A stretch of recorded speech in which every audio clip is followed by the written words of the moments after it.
যারা করেন তারা তুললেন, অনেকে করেন তবু তুললেন না, অনেকে আবার করেন না তারা তুলেন নাই। কিন্তু মহাপ্রভুর সামনে একাদশী করলে হাত তুলতে হয়। একবার সবাই তুলুন, যারা করেন হাত তুলুন। একাদশী বাচ্চাটা করে, বহুত আচ্ছা, বহুত আচ্ছা, বহুত আচ্ছা। সবচাইতে খুশির ব্যাপার, ওইটুকু একটা বাচ্চা হাত তুলেছে, আমি ভাবলাম করে না, কিন্তু ও করে। এইদিকে তাকাবেন। ধ্রুব 5 বছর বয়স ছিল, ওকে ধর্ম শেখাতে হয় না। ও মায়েরা এইদিকে তাকাবেন। মা যদি ভালো হয় বাচ্চা ভালো হবে, মা যদি খারাপ হয় বাচ্চা অবশ্যই খারাপ হবে। প্রশ্ন করবেন বাবার দোষ দেবেন না? আপনাদের তো 100-এর মধ্যে 70% আপনাদের, ওদের 30%। বলবেন কেন বলুন তো? বাবা তো জন্ম দিয়ে ব্যবসা করতে যায়, কাজ করতে যায়, বাচ্চার কোলেই তো মায়ের কোলেই তো বাচ্চা থাকে, দায়িত্ব তো মায়ের বেশি। এপিজে আব্দুল কালাম বলেছে মায়ের কোলটা 1000টা স্কুলের সমান। খুব ভালো করে কথাগুলো শুনবেন, জীবন সুন্দর হবে। মায়ের কোলটা 1000 স্কুলের সমান কেন? মা আমাদের ভাষাটা মাতৃভাষা না পিতৃভাষা? জোরে বলবেন। কেন পিতৃভাষা নয়, কেন মাতৃভাষা? বাবা তো জন্ম দিয়ে কাজে চলে গেছে, আর মা কি করেছে? সোনা আমার, মানিক আমার, ধন আমার, বড় হবি, নাম রাখবো, চাকরি করবি, বিয়ে হবে, সব কাহিনী কে বলে? মা বলে। আর মায়ের ভাষাটা বাচ্চা শুনতে পায়, ওই জন্য মাতৃভাষা আমাদের হয়।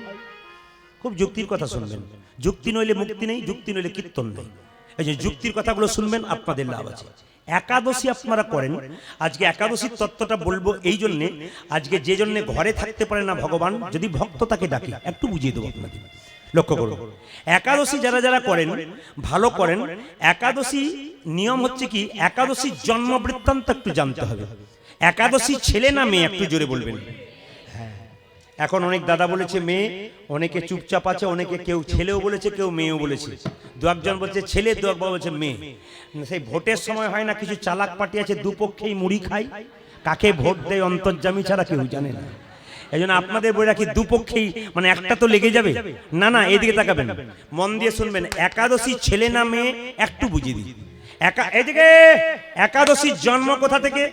ভগবান বিষ্ণুর শরীর থেকে। বলবেন কি করে জন্ম হলো? অসুর যুগে যুগে আছে, অসুর যুগে যুগে আছে। একজন অসুর ছিল, তার নাম মুর। কি নাম বললাম? মুর। ময়া হস্যু ধস্যনর। কি বললাম? মুর। মুর। এই অসুরটা দেবতাদের সঙ্গে যুদ্ধ করলো, দেবতাদেরকে হারালো।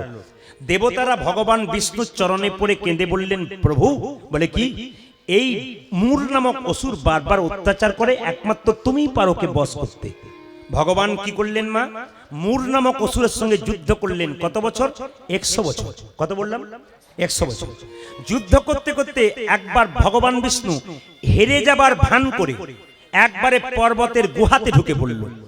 মুর নামক অসুর মনে মনে ভাবলো, এইবার তুই কোথায় যাবি? এইবার তো তুই বেরোতেই পারবি না, এখানেই শেষ করে দেবো। যখন মুর নামক অসুর ভেতরে ঢুকতে যাচ্ছে গুহার ভেতরে, ভগবান বিষ্ণু তার শরীর থেকে এক অপূর্ব জ্যোতিষ সৃষ্টি করলেন।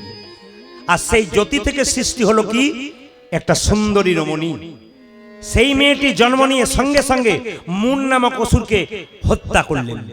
আর যখনই হত্যা করলেন, ভগবান বিষ্ণু মেয়েটাকে বলল, বারে তোর ক্ষমতা তো কম নয়। বলে কেন? আমি যাকে হত্যা করতে পারলাম না, তুই তাকে হত্যা করলি। মেয়েটি কেঁদে কেঁদে ভগবানের চরণে পড়ে বলল, প্রভু তোমার শরীর থেকে আমি সৃষ্ট, তোমার শক্তিতে আমি শক্তিময়ী, আমি তো তোমার দ্বারাই ওকে হত্যা করলাম, আমাকে অপমান করছেন কেন? ভগবান বিষ্ণু বলল, বেশ মেনে নিলাম। পৃথিবীতে তুই থাকতে চাস? বলে হ্যাঁ। কোথায় থাকতে চাস? বলে পৃথিবীতে আমাকে জায়গা দাও, আমার মধ্যে যারা আশ্রয় নেবে, যত তীর্থ ঘুরে যে ফল লাভ হবে, আমার মধ্যে আশ্রয় নিলে সেই ফল লাভ হবে। ভগবান বিষ্ণু বললেন, নাম রাখলাম তোর একাদশী। পৃথিবীতে যত মানুষ যত তীর্থ ধামে যায়, যত ফল লাভ করে, সেই ফলের একদিন একাদশী করলে আপনার সেই ফল লাভ হয়। যদি এই পথ আমরা জানি, তাহলে আমরা করব না কেন? মুসলিম সমাজে দেখবেন 30 দিন রোজা রাখে ছোট ছোট বাচ্চাগুলো। মাকে বলে, মা ও রোজা রাখবো। মা বলে, আল্লাহ তোর বরকত করুক, খুশি খুশি, আমি বহুত খুশ। কিন্তু আপনাদের এখানে নয়, আমাদের ওখানে ছোট্ট বাচ্চা যদি মাকে বলে, মা প্রতিদিন ভাত খাই, আজ তোমার সঙ্গে একাদশী করব, ফল খেয়ে থাকবো, মা তখন কানে ধরে বলে, বুড়ো বুড়ো কথা, ডাক্তার বলেছে না খালি পেটে থাকতে মরবি, বুড়ো হলে করবি। ধর্মটা কারা নিয়ে যাচ্ছে নিচে? যুক্তির কথা মা বাবাগুলো নিয়ে যাচ্ছে। আপনি বাচ্চাকে উপরে উঠাতে পারেন, আপনি বাচ্চাকে নিচে নামাতে পারেন। শেষে বলবেন আমার ছেলে ভাত দেয় না, দেবে কি করে? কৃষ্ণ ভক্ত সন্তান না হলে ভাত দেবে কি করে? বিবেক বৈরাগ্য যার জন্ম হবে না সে ভাত দেবে কি করে? স্কুলে ছেলে মেয়েদেরকে পড়াচ্ছেন, ওখানে শিক্ষা দেওয়া হয় না, ওই শিক্ষা দেওয়া হয়, চাকরি পাবে কি করে? মানবতার শিক্ষা মাত্র হরিবাসরে দেওয়া হয়, বাকি কোনো জায়গাতে হয়। আচ্ছা আপনারা বলবেন যুক্তির কথা, আমেরিকা থেকে ছেলে ভারতবর্ষে আসে আর ভারতবর্ষে থেকে ছেলে আমেরিকায় যায়, কারা সংখ্যায় বেশি আসে? আমেরিকার লোক এখন ভারতবর্ষে বেশি আসে। ভারতবর্ষে যে ছেলেটা কম্পিউটার ইঞ্জিনিয়ারিং করেছে 1 নম্বর জায়গা আছে, আমেরিকা তাকে কিনে নেয় কেন? অর্থনীতিতে আমেরিকা বড়, পরমার্থনীতিতে ভারতবর্ষ বড়। এই জন্য কিনে নেয় কেন? ওকে কম্পিউটার ইঞ্জিনিয়ার করেছেন আপনি, আমেরিকা কিনে নিয়েছে, টাকা দিয়ে, টাকা রোজগার করে ভারতে ফেরে। আর আমেরিকার কম বয়সের ছেলেগুলো ওরা জানতে শিখেছে টাকা নয় বিষ। জপমালা হাতে নিয়ে ওই নবদ্বীপে মায়াপুরে এসে ধুলোতে বারবার গৌর গৌর বলে কাঁদছে। ওরা বুঝতে পেরেছে টাকা নয় বিষ, ওরা বুঝতে পেরেছে পরমার্থের দিকে চলতে হবে। আমেরিকা থেকে কত মানুষ, বিদেশ থেকে কত মানুষ হরে কৃষ্ণ নাম করতে পারে না। চীনের মানুষ যারা করোনা নিয়ে এসছে তারা পর্যন্ত আজকে নবদ্বীপে মায়াপুরে হরে কৃষ্ণ বলতে পারে না। হলে কিন্ন, হলে কিন্ন, কিন্ন কিন্ন, হলে হলে, হলে লাম, হলে। ওরা বাংলা ভাষা ভালো বলতে পারে না, কৃষ্ণ বলে। লজ্জা আমাদের, ওদেরকে দেখি আমরা একবার হরিবোল বলতে পারি না। বলুন সম্মান কারা জানাচ্ছে? আমরা না বিদেশি লোক। বিদেশ থেকে মানুষ এসে এখান থেকে নিত্যানন্দ মহাপ্রভুকে কিনে নিয়ে যাচ্ছে, আর আমরা আমাদের দেশের ভগবানকে বিক্রি করে দিচ্ছি। এর চাইতে লজ্জা কি? দেখবেন আপনার নবদ্বীপ মায়াপুরে গিয়ে আমাদের মানুষ সব হোটেল করেছে, ব্যবসা করেছে টাকা রোজগার করার জন্য, আর ওরা এসেছে গোবিন্দ পাওয়ার জন্য। তফাৎটা দেখতে হবে। আমার গ্রামের একজন গিয়েছিল ওই নবদ্বীপ মায়াপুরে, তো আমেরিকার কোন একটা ছেলে, এইটুকু বাচ্চা ছেলে, নামের মালা ঝোলা নিয়ে কীর্তন করতে করতে চলে যাচ্ছে। তো বলছে, আমাকে বলছে, প্রদীপ কি করলাম জানিস? বলে কি? ওকে ধরে গালটা জোরে টেনে দিলাম, লাল রঙের চেহারা তো, টেনে দিলাম, রক্ত মতো হয়ে গেল। তো আমি ভাবলাম রেগে যাবে, তো আমাকে কি বলছে জানিস? হরে কৃষ্ণ হরে কৃষ্ণ। আমি তখন হেরে গেলাম রে, আমার মনে হলো ওর পাটাকে ধরে কাঁদি। আমি রাগে ওর যেখানটা টেনে দিলাম, আর ও রাগ না দেখে আমাকে বললো হরে কৃষ্ণ হরে কৃষ্ণ। তখন বুঝলাম ওরা কি করতে এসেছে আর আমরা কোন জায়গায় আছি। কীর্তন শুনে কি লাভ আছে যদি আসল জায়গাটাকে ধরে রাখতে না পারলেন? কীর্তন শুনে কি লাভ আছে যদি মহাপ্রভুকে সম্মান দিতে না পারলেন? কীর্তন শুনে কি লাভ আছে সনাতন ধর্মকে যদি বাঁচাতে না পারলেন? শুধু এলেন আর চটি গুটিয়ে পালিয়ে গেলেন, এটা কীর্তন নয়। এলাম বসলাম, চটি গুটিয়ে পালিয়ে গেলাম, জায়গাতে হচ্ছে না, চাপা পড়ে যাচ্ছে, এটা কীর্তন নয়। এখানে জানতে এসেছেন, শিখতে এসেছেন, হরিকথা বলতে এসেছেন, জীবনটাকে পরিবর্তন করতে এসেছেন। ওই জন্য একাদশীর দিনে মায়েরা, একাদশীর আগের দিনে কিন্তু ব্রাশ করে নিতে হবে। একাদশীর আগের রাত্রিতে প্রত্যেককে ব্রাশ করতে হয়, জিভ ছুলে নিতে হয়। কেন? একাদশীর দিনে ওটা করতে পারবেন না। যে পেস্ট দিয়ে আপনি দাঁতটা মাজন করেন তার মধ্যে লবণ থাকে, ওই জন্য আগের রাত্রিতে করে নিতে হয়। যে পেস্ট দিয়ে আপনি মাজন করেন তাতে যদি আঁচড় পেয়ে মাড়ি কেটে যায় একাদশীর দিনে, তবে রক্ত বেরিয়ে গেলে আপনার হয় না। আপনি জিভ ছুলতে ছুলতে আপনার জিভ কেটে গেল, একাদশী হয় না। আপনি একাদশীর দিনে সবজি কাটছেন, তখন যদি আপনার আঙ্গুল কেটে যায়, একাদশী হয় না। এই জন্য ছোট ছোট কথাগুলো বলবো, মন দিয়ে শুনবেন। পরের দিন একাদশীর দিনে আপনি যখন তুলসী গাছ থেকে পাতা তুলবেন, গাছ থেকে ফুল তুলবেন, তখন কিন্তু চুপচাপ তুললে হবে না, না বলে নিলে চুরি করে নেওয়া হয়। যখন তুলসী বৃক্ষের কাছে দেবেন, মায়েরা তো সবাই জানেন আপনাদের কাপড় থাকে, আপনারা গলায় কাপড়টা নেন।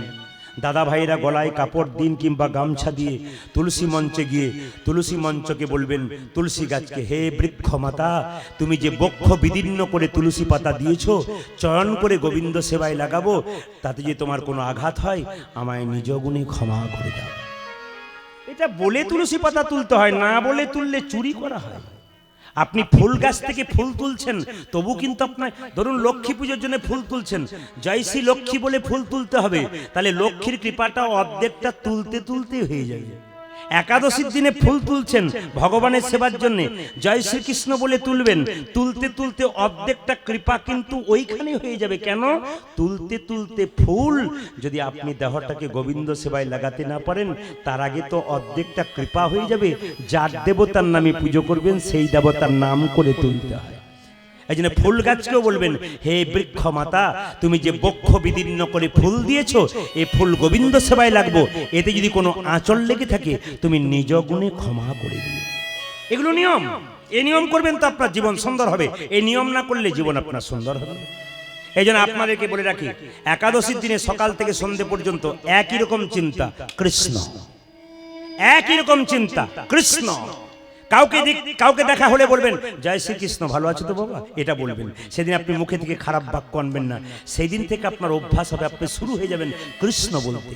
একজনকে দেখলে বলবেন, জয় শ্রীকৃষ্ণ, রাধে রাধে বাবা, রাধে রাধে, ভালো আছো তো। যত রাধে রাধে বলবেন মুখ মিষ্টি হবে, যত কৃষ্ণ কৃষ্ণ বলবেন মুখ মিষ্টি হবে। গালি দেবেন আপনার মুখ খারাপ হবে। একাদশীর দিনে পঞ্চশস্য খেতে নাই, এ তো আপনাদের সকলের জানা। বাদ দিয়ে অন্য জায়গাটা বলি না, বলবো। পঞ্চশস্যটা বলে রাখি কি কি মা? চাল, গম, জব, সরিষা, ডাল। অনেকে দেখবেন শ্যামা চালের পায়েস খায়। এ নিয়ে দুমত আছে। কেউ বলছে খেতে আছে, কেউ বলছে খেতে নাই। দরকার নাই, সেদিন নাই বা খেলাম, শ্যামা চালের পায়েসটা খেতে হবে না। খেলেন না আপনি ফল খাবেন। হরে কৃষ্ণ মাইরা, আপনি যদি নির্জলা না করতে পারেন ফল খাবেন। আপনি সবজি খেতে পারেন, সেদ্ধ সবজি। কি দিয়ে? পেঁপে, কাঁচা কলা, হ্যাঁ, আর কি কুমড়ো, আলু সেদ্ধ খেতে পারেন। লবণ দেবেন, কিন্তু সন্দক লবণ দেবেন। তেল দেবেন, সরিষার তেল মাখবেন না, সরিষার তেল দেবেন না। আপনি ঘি দিয়ে তৈরি করবেন। পেটের গন্ডগোল আছে, ভয় করছেন, আপনি সানফ্লাওয়ার দেবেন, আপনার কোনো অসুবিধা নেই। সারাদিন কিন্তু কৃষ্ণ চিন্তা আপনাকে করতে হবে। তো এসেছেন যখন কৃষ্ণের কৃপায়, গোবিন্দের কৃপায়, আজকে হরি কথা, কৃষ্ণ কথা শুনবার জন্য। কষ্ট না করলে তো কৃষ্ণ পাওয়া যায় না। এই জন্য আজকে আপনারা হরিবাসর একটু কষ্ট করে কৃষ্ণ কথা শ্রবণ করে নিন। অনেকেই মাস্ক পরেছেন, খুবই ভালো কথা। অনেকেই স্যানিটাইজার হাতে নিচ্ছেন, আমি দেখতে পাচ্ছি, এটাও ভালো কথা। কিন্তু একটু আপনারা বলবেন যে চাষি যখন চাষ করে গরুর মুখে কি দেয়? না না, যারা নিয়েছেন আমি তাদের বলি না, আমারও ব্যাগে আছে আর কি। গরুর মুখে দেয় জালি। গরুর মুখে চাষি যখন জালি দিয়েছিল, তখন গরু কেঁদে কেঁদে বলেছিল, গোবিন্দ চাকা ঘুরছে, একদিন আমি থাকবো খালি, চাষির মুখে থাকবে জালি। আজকে যত করোনা সব আমাদের, গরুর কোনো করোনা নাই। মানে আমরা একটু দুষ্ট হয়ে গেছিলাম, তাই গোবিন্দ আমাদের নিতাই গৌর হরিবোল করে দিলেন। এই জন্য ভগবান যেন বলতে চাইলেন, অন্যায় করো না, খারাপ কাজ করো না, নইলে করোনা তোমাকে আক্রমণ করবে। তা আসুন, আগেকার বাচ্চারা বা আমরা আগে থেকে জেনে এসেছি যে গঙ্গা জল হাতে নিলে হাত পবিত্র হয়। এখনকার বাচ্চাগুলো কিন্তু জানতে পারছে গঙ্গা জল নিলে হাত পবিত্র হয় না, স্যানিটাইজার নিলে হাত পবিত্র হয়। এরা শিখছে। তা আসুন, যিনি প্রতীপ পাবন শ্রী গৌর হরি, অধম জীবের সামনে হরি নাম দিয়েছেন। সাউন্ড ঠিক করো, সাউন্ড ঠিক করো, নইলে সাউন্ড বন্ধ করে খালি গলায় গাইব। যজন শুনবে শুনবে, যজন শুনবে না শুনবে না। বারবার বলা বক্তব্য। হরে কৃষ্ণ। জয় নিতাই, জয় নিতাই। টোন বাড়াও ভাই, টোন বাড়াও। জয় নিতাই, জয় নিতাই, আরো বাড়াও। জয় নিতাই, জয় নিতাই। এটা থাকে জানো, বেশ গল্প নয়। পতিত পাবন শ্রী গৌর হরি আমাদের মতো অধম জীবকে উদ্ধার করবার জন্য দুটি বাহু তুলে জীবের দ্বারে এলেন। আপনারা বলুন, মহাপ্রভু যদি না আসতো তাহলে কৃষ্ণকে আমরা জানতাম না। মহাপ্রভু যদি না আসতো তাহলে মহামন্ত্র হরিধ্বনি হরে কৃষ্ণ মহামন্ত্র নাম আমরা শিখতাম না। তিনি যদি না আসতেন তাহলে আমাদের মতো অধম জীব হরিপথের পথিক হতো না। কিসের অভাব ছিল মহাপ্রভুর, যার জন্য কাঙ্গাল বেশে জীবের দ্বারে হরিনাম দিলেন। এখানে তত্ত্ব বলল, কাঙ্গাল যদি না হও তবে ভগবানকে পাবে না। প্রশ্ন করবেন, কাঙ্গাল মানে কি এই যে আপনি ছেঁড়া জামা কাপড় পরে রাস্তা দিয়ে ঘুরবেন পাগলের মতো, একে কাঙ্গাল বলে? না না, আপনি সবকিছুই করবেন, মনটাকে গোবিন্দের প্রতি কাঙ্গাল রাখবেন। যদি নিজের মনকে কেউ গোবিন্দের প্রতি কাঙ্গাল রাখে বাবা, তবে গোবিন্দের কৃপা পাওয়া যায়। যেমন রামকৃষ্ণ পরমহংসদেব মা কালীকে বলতো মা খা মা খা মা খা, মা বাধ্য হয়ে হাত বাড়িয়ে বলতো দে দে দে। মায়ের হাত, রামকৃষ্ণের হাতে মা খেত। এই জেনে এক শিষ্য ঠাকুরকে জিজ্ঞেস করছে, ঠাকুর তুমি যে বলো মা খা মা খা, মা কি তোমার হাতে খায়? হ্যাঁ রে খায়। কই আমার হাতে যে খায় না, কি করে খাবে? ডাকার মতো ডাক, দেখবি মা খাবে।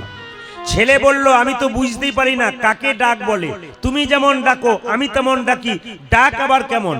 ঠাকুর বলল ওরে আকুলতা চাই, ব্যাকুলতা চাই, ভগবান আসবে। ছেলে বলল আমি বুঝতেই পারলাম না কাকে আকুলতা কাকে ব্যাকুলতা বলে। ঠাকুর বলল তবে আই শালা। ঠাকুরের কথায় কথায় দেখবেন শালা বলতো। শালা মানে কি? সা মানে মুক্তি, আল্লাহ মানে নৌকা।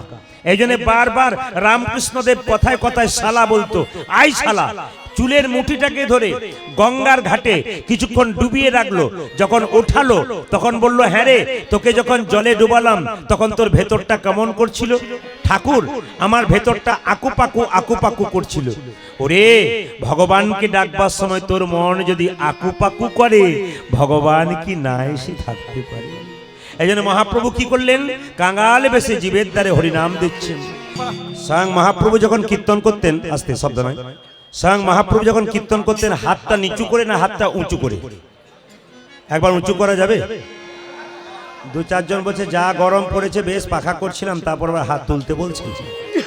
না না, হাত উঁচু করা যাবে একবার মহাপ্রভু কীর্তন করতেন। আচ্ছা বেশ বেশ বেশ, এবার নামান নামান, অতক্ষণ উপায় নেই, আস্তে আস্তে। আচ্ছা মহাপ্রভু যখন কীর্তন করতেন তখন হাতটা উঁচু করে করতেন, তাই তো? একজন ভক্ত জিজ্ঞেস করছে ঠাকুর তুমি যে হাতটা উঁচু করে কীর্তন করছো তোমার হাতে ব্যথা হয় না? বলে ব্যথা আবার হয় না। বলে তাহলে নামাও। ঠাকুর বলছে নামাবো কি করে? তোরা তুলছিস না ওই জন্য নামাচ্ছি না। বলছে ঠাকুর এই দেখো আমি তুলে দিলাম, এবার নামাও। বলছে না তোদের পেছনে যারা আছে তারা, আপনাদের বলি নেই, বলছে তোদের পেছনে যারা আছে তারা তুলছে না ওই জন্য আমি হাত তুলে আছি। মহাপ্রভু বলল পেছনে বলতে ওই পেছনে নয়, তোদের পরের জন্মে যারা আসবে আমার হাত তোলা না থাকলে তারা হাত তুলবে না, তাই জন্ম জন্মান্তর ধরে আমি শুধু শুধু শুধু আমাদের মঙ্গলের জন্য মহাপ্রভু হাত তুলে আছে তা নয়, প্রত্যেকটি জীব পরবর্তী ক্ষেত্রে আমাদের সংসারে আসবে ছেলে মেয়েরা, তাদের মঙ্গলের জন্য মহাপ্রভু হাতটা তুলে আছে। আচ্ছা আমরা হাত তুলি কখন? আস্তে, আমরা হাত তুলি কখন?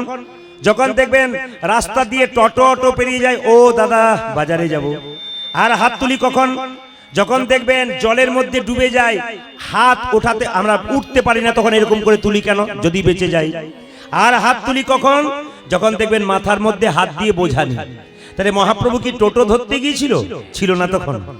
আচ্ছা মহাপ্রভু কি জলে ডুবে গিয়েছিল? না না। তাহলে মহাপ্রভু কি বোঝা বইছিল? জোরে বলুন। মহাপ্রভু বোঝা বলছিল তাতেও না বলছেন, কিন্তু তত্ত্ব বলছে মহাপ্রভু বোঝা বলছিল। বলছে তাহলে দেখতে পাচ্ছি না কেন যে বোঝা বইছিল? এইদিকে সব চোখে সবকিছু দেখা যায় না। যেমন হাত যদি কেটে যায় খালি চোখে দেখা যায়, কিন্তু হাত কেটে যদি হাড় ফেটে যায় খালি চোখে দেখা যায়? ডাক্তারের কাছে গিয়ে এক্স-রে করে তারপর জানা যায় হাড় ফেটেছে কিনা। তাহলে আপনি ভগবানের ভাব বুঝবেন কি করে? না গুরুরূপী ডাক্তারের কাছে গিয়ে প্রেমরূপী নয়নের উন্মিলন করবেন, তবেই একমাত্র ভগবান। এই জন্যে মহাপ্রভু হাতে বোঝা নিয়েছিল। কেমন বোঝা? দেখতে পায় না কেন? মাইরা বাবা যখন মেয়ের বাড়ি যায় আপেল কলা লেবু মিষ্টি সব থলেতে নিয়ে যায়, ওটা দেখা যায়, কিন্তু আরেকটা জিনিস কিন্তু দেখা যায় না, অনুভব করতে হয়। বাবা মেয়ের জন্য নিয়ে যায় কি? প্রেম আর ভালোবাসা, ওটা অনুভব করতে হয়। তাই নিতাই চাঁদ কি করছে? প্রেমের বোঝা নিয়ে, মহাপ্রভু প্রেমের বোঝা নিয়ে প্রত্যেকটি জীবের দ্বারে হাত তুলে আসছে আর চিৎকার করে বলছে তোমরা লউরে কি শরীর নিতাই ডাকি যাই। কাল থেকে একজন একজনকে দেখলে জয় নিতাই বলবেন। একজন মুসলমানকে দেখলে পরিচয় থাক আর না থাক, একজন একজনকে দেখলে দেখবেন হাত তুলে বলে আসসালামু আলাইকুম, আরেকজন বলে ওয়ালাইকুম সালাম, তার মানে কি ঈশ্বর তোমার মঙ্গল করুন। আরেকজন বলে ঈশ্বর তোমার মঙ্গল করুন। লজ্জার ব্যাপার আমাদের। আমি যদি আপনার বাড়িতে এসে বলবো দাদা জয় নিতাই, আপনি দরজা বন্ধ করে ঢুকে যাবেন, মনে মনে ভাববেন তোমার নিতাই তোমার কাছে থাকা আমার দরকার নেই। না না, এতে হাসি নয়, এটা আমাদের লজ্জা। এই দিকে তাকাবেন, বাড়িতে বেলুন ফুলাচ্ছেন, কেক কাটছেন বাচ্চার জন্মদিনে, কিন্তু মহাপ্রভুর যেদিন জন্মদিন, লজ্জা আমাদের, জানতেই পারি না কবে মহাপ্রভুর জন্মদিন। একমাত্র কারা জানে? তিলক সেবা করে জানা, প্রসাদ সেবা করে জানা, তারা প্রত্যেক দিন ভগবানকে স্মরণ করে, তারা জানে মহাপ্রভু কবে এসেছিল। আর আমরা যারা সংসারবদ্ধ জীব, খালি আমার আমার করে মোলাম, সোনার মালা, না না আপনাদের বলি না, যারা মালা পড়েছে, সোনার মালা পরলাম, অনেক কিছু করলাম, কিন্তু একবার আপনি সোনার মালা পরুন, আপনি সব করুন, আসল জায়গাটা ঠিক রাখবেন। দেখবেন বিশ্ব সুন্দরী পেপারে দেয় না, বিশ্ব সুন্দরী একজনের নাম দেয়, ওই মেয়েটা কি বিশ্বের সবার চাইতে দেখতে সুন্দরী? না না, ও শুধু সুন্দর নয়, ওর গুণাবলীটাও সুন্দর। একজন মেয়ে সোনার মালা পরবে, ভালো কাপড় পরবে, এটা তার সুন্দরতা নয়, তার ভেতরে একটা সুন্দরতা আছে, যে গোবিন্দের ভজনা করে তার ভেতরটা সব চাইতে সুন্দর। ওই জন্য আপনারা গোবিন্দের ভজনা করুন, আপনার ভেতর সুন্দর হয়ে যাবে। আমাকে একজন জিজ্ঞেস করেছিল, একটি মেয়ে, গতকাল আমি গান গাইছিলাম কোলাঘাটের কাছে, তো আসরে এত মানুষ জায়গা দিতে পারে নাই বলে ওনারা মাঠে আসর করেছিলেন। তো মাঠের মধ্যে আসর হচ্ছে, এত লোক মাঠেও পর্যন্ত কোলাচ্ছে না। তো কীর্তনের শেষে একটি মেয়ে এসে বলল, দাদা আমাকে আশীর্বাদ করুন। বলে কি? আমি বিউটি পার্লারের কাজ করি, কাজ যেন আমার বেড়ে যায়। বললাম, আপনি তো বিউটি পার্লারে কাজ করেন, আমিও তো বিউটি পার্লারে কাজ করি। দাদা আপনিও করেন? বলে হ্যাঁ হ্যাঁ, আপনি বিউটি পার্লারে কাজ করে মানুষের বাইরেটা সুন্দর করার চেষ্টা করেন, আর আমি এমন বিউটি পার্লারে কাজ করি মানুষের ভেতরটাকে ভালো করবার। এই জন্যে মা শারদা একটি দামি কথা বলেছেন, যে অপরের দোষ দেখবার আগে নিজের দোষগুলোকে শেষ করো, তবে তুমি মানুষ হতে পারবে। তুমি যদি চোর হও, অন্ধকার রাস্তাতে যাও, একজন লোক রাস্তা দিয়ে এলে তাকেও তুমি চোর ভাববে। আর তুমি যদি সাধু হয়ে যাও, অন্ধকার রাস্তাতে একজন এলে তাকেও তুমি সাধু ভাববে। কেন? তোমার চোখ যেমন হবে, তোমার দেখা তেমন। এই জন্য আপনাদের কাছে বলে রাখি, চেত দর্পণ মার্জনং ভব মহাদবাগ্নি নির্বাপনং শ্রেয়া কৈরবা চন্দ্রিকা বিদ্যাবোধ জীবনং আনন্দ বুদ্ধি বর্ধনং প্রতিপদং পুণ্যমৃষ সাধনম সর্বাত্ম সবনং পরং বিজয়তে শ্রীকৃষ্ণ সংকীর্তনম। এই কথাগুলো বললাম, বুঝতে অসুবিধা হচ্ছে মায়েরা। চেতনার আয়নাটা পরিষ্কার করুন। কেমন ভাবে করবেন? যেমন বাজার থেকে যে আয়না কিনবেন, ওতে আপনার আমার মুখ দেখা যায়, কিন্তু ভেতরে প্রত্যেক একটা আয়না আছে, চেতনার আয়না, এতে আপনার আমার মুখ দেখা যায় না, কিন্তু ভগবান কৃষ্ণের মুখ দেখা যায়। বাজার থেকে যে আয়নাটা কিনলেন, ওটা ময়লা হয়ে গেলে আমরা কস্টিক সোডা দিয়ে ঘষে দিই, আর চাপা কলে জল দিয়ে ধুয়ে দিই। আর এই হৃদয়ের মধ্যে যে চেতনার আয়না আছে, এ যদি ময়লা হয়ে যায়, তবে হরিনাম নামক কষ্টি সোদা আর নয়নের জল দিয়ে ধুয়ে মুছলে আমাদের চেতনার আয়না পরিষ্কার। মায়েরা, যার ভেতরে চেতনার আয়নাটা পরিষ্কার হয়ে আছে, সে তো ভগবানকে দেখতে পায়, আনন্দময় হয়ে যায়। আনন্দ বুদ্ধি বর্ধনং। দেখবেন কেউ যদি রাস্তা দিয়ে মদ খেয়ে পেরিয়ে যায়, তবে ও দেখবেন পৃথিবীতে সবচাইতে আনন্দময় পুরুষ। কেন বলুন তো? ওর আপনাদের এদিকে নাই, আমাদের ওদিকে কথা বলছেন। এদিকে আছে? এদিকে নাই, একবারে নাই। দেখবেন যত রাত বাড়বে, এখানেও দু চারটা আছে, না থাকা নয়। কারণ আমি যখন এরাম, তখন আমি দেখেই বুঝে নিয়েছি পার্টি রয়েছে। হরে কৃষ্ণ। তো থাক, ওরাও জগাই মাথায় দল হলো, গোবিন্দের কৃপা পেতে পারে। তবে বলে রাখি মায়েরা, মাতাল দেখবেন মাঝে মাঝে ঠিক কথা বলে। যেমন একটা আসর আমি গান গাইছি, প্রচুর ভক্তের সমাগম, একজন মাতাল মাঝ পথে উঠে বলছে, প্রদীপ বাবু, বলে আপনি তো সবাইকে বোঝাচ্ছেন, এবার আমাকে বোঝান। কমিটি তখন বললো, ঘাড় ধরে বেটাকে বের করতো, বেটা মাঝখানে বসে উল্টো বের কর। আমি বললাম, দাঁড়ান, কিছু বলার দরকার নেই, কি বলছে বলুন। যাতে মাতাল হতে পারে, লাইনে ঠিক আছে। কি বলছে দেখুন।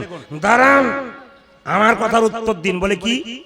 যে হরিনাম করে সেও মরে, আর যে বেটা করে না সেও মরে। করলো যদি মরে, না করলো যদি মরে, না করাটাই ভালো। ও ঠিক বলে, ও কিন্তু লাইনের কথা বলছে। বলছে করলো যদি মরে, না করলো যদি মরে না। আপনারা অনেকে বিচার চিন্তা করছেন, উনি ঠিকই বলেছেন, অসুবিধা নেই। না না, উত্তর আছে। যেমন প্রশ্ন আছে তেমন উত্তর আছে। হরিনাম করে যারা মরে, তাদের মরা কেমন? আর হরিনাম না করে যারা মরে, তাদের মরা কেমন? বাড়িতে বিড়াল দেখেছেন তো? যদি বলুন হ্যাঁ। না, বিড়াল দেখবেন যখন বাচ্চা হয় তখন বাচ্চাকে কেমন করে নিয়ে যায়, এক জায়গা থেকে অন্য জায়গা কোলে করে নিয়ে যায়। ঠিক ঠিক ঠিক। দাদারা বলছে মুখে করে, মায়েরা বলছে হ্যাঁ। আমি তো বুঝতে পারছি, মানে আপনি কি আর ভুল বলবেন, ঠিকই বলছেন। ওই কীর্তন শুনতে হয় মন লাগিয়ে, কেন বলুন তো? ভগবান বলছে মন মনা ভাবা, তোমার মনটা আমাকে দাও, আমি আমার মন তোমাকে পরিপূর্ণ দিয়ে দেবো। এই জন্য বলে রাখি মায়েরা। তো বিড়াল যখন তার বাচ্চাকে নিয়ে যায়, দাঁতে চেপে নিয়ে যায়, কষ্ট দিতে দিতে না প্রেম সে নিয়ে যায়, জোরে বলবো। হ্যাঁ, বিড়াল যখন তার বাচ্চাকে নিয়ে যায় দাঁতে চাপে, কিন্তু আঁচড় পায় না। কিন্তু যখন ইঁদুরকে নিয়ে যায় এত জোরে কষ্ট দিতে নিয়ে যায়, নিতাই গৌর হরিবোল হয়ে যায়। তাহলে ভক্ত ভগবানকে ডাকে, ভগবান তাকে নিয়ে যায় কেমন? বিড়াল বাচ্চার মতো প্রেম সে ভক্তকে স্বর্গের পথটা পরিষ্কার। হরিবোল হরিবোল। আর যারা হরিনাম করে না তারা তো বুঝতে পারছেন, ইঁদুরের মতো তাদেরকে কেমন করে নরকের পথটা পরিষ্কার করে দেয়। আসুন, এই জন্য আপনাদেরকে বলে রাখি, হরিনাম করবেন, আনন্দ পাবেন। এইদিকে মদ খেয়ে আনন্দ পেতে পেতে ওর লাংস, কিডনি, লিভার একদিন নষ্ট হয়ে যায়, আনন্দ পেতে পেতে নিরানন্দের সাগরে পৌঁছে যায়। কিন্তু হরিনাম এমন একটা মদ, প্রথমে সবার আনন্দ লাগে না, কিন্তু আনন্দ পেতে পেতে পেতে পেতে একদিন পরমানন্দ গোবিন্দের চরণ লাভ হয়। আর যেদিন আপনি পরমানন্দ গোবিন্দের নাম করবেন সেদিন আপনার জীবনটা আনন্দে পরিপূর্ণ হয়ে যাবে। তাই নিতাই চাঁদ কি করলেন? জীবের দ্বারে হরিনাম দিচ্ছেন। রাজা মান্নাদা কোথায় আছেন? একটু হাত তুলুন। রাজা মান্নাদা এসছেন, একটু হাত তুলবেন। কোথাও আছেন নাকি? আচ্ছা, ওই দিকে আছে, বেশ ঠিক আছে। ওনার সঙ্গে আমার যোগাযোগ, তারপর থেকে দেখলাম আপনাদের এখানে যারা কমিটির ছেলেরা আছে খুবই বিনয়ী, খুব ভালো লাগলো, এক নম্বর। আর দ্বিতীয় কথা হচ্ছে, আপনাদের যার বাড়িতে রেখেছেন ও তো একবারে নিতাই গৌর হরিবোল, মানে সুন্দর পরিবেশে আছি, সুন্দর জায়গাতে, হরিবাসরটাও সুন্দর। তবে যারা হাততালি দিচ্ছে না তাদের জন্য মহাপ্রভু বললেন পরের জন্মে হাত পাবার আর চান্স পাবে না। কেন বলুন তো? দুটো হাত আছে, না দেয় তালি, তাহলে পরের জন্মে পাবে না আর হাত। দুটো পা আছে, আরো দুটো পা যোগ হবে, তাহলে কি হয়? গরু। এই সব জায়গাতে গরু বলছেন কেন? বাঘ বলতে পারেন না? দেখবেন কাউকে যদি বলা হয় তুই জানোয়ারের বাচ্চা, দেখবেন রেগে যায়। আজ তুই বাঘের বাচ্চা, আমাকে বাঘের বাচ্চা, আচ্ছা আলাদা বাঘ বাঘ ভাব হয়ে যায়। এই জন্য কোনো মতে গরু বলবেন না। তবে পরের জন্মে দুটো হাত আর দুটো পা যেন পান, তার জন্য মহাপ্রভুর কাছে তালি দিন। এই দেখুন, হরে কৃষ্ণ কৃষ্ণ কৃষ্ণ, বহুত আচ্ছা, দারুণ দারুণ, সুন্দর। আরেকবার হরে কৃষ্ণ, দারুণ দারুণ, খুব সুন্দর, দারুণ। হরে রাম, বাবা একটু জোরে জোরে, হরে কৃষ্ণ, বাহ, বহুত আচ্ছা।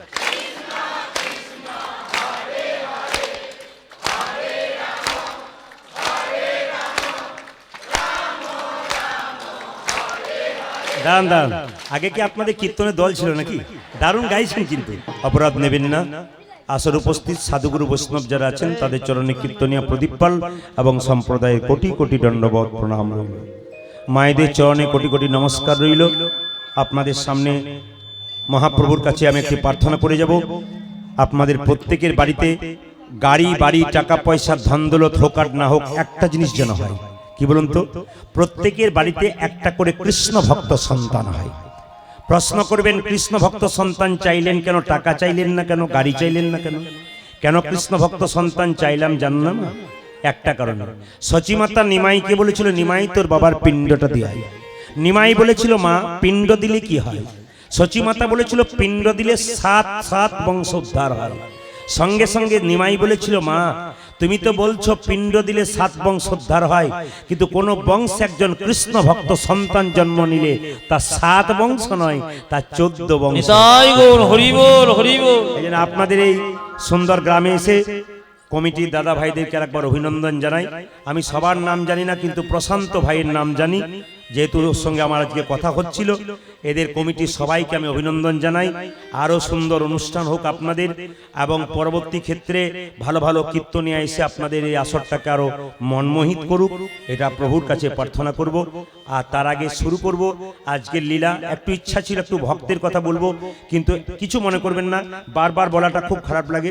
একটু ভক্তের কথা বলবো। ভক্তের কথা বলতে গেলে এটা সাউন্ডটা খুব ক্লিয়ার দরকার, এদের কাজগুলো খুব ভালো দরকার। এই জন্য যখন এইটা নেই তখন কৃষ্ণ নাম করলে, কৃষ্ণের কথা বললে একটু ঠিক করা যায়। এই জন্য এটা আপনারা শুনেছেন লীলাটি, একটু ছোট করে বলবো। আজকে ভগবান শ্রীকৃষ্ণের কালিয়ানাগের কথা আজকে বলবো। প্রত্যেকের শরীরে কিন্তু কালিয়ানাগ আছে, বিষ আছে। ও মাইরা, বিষ কিন্তু প্রত্যেকের মুখে আছে। এই বিষকে অমৃত করতে গেলে কি করতে হবে মা?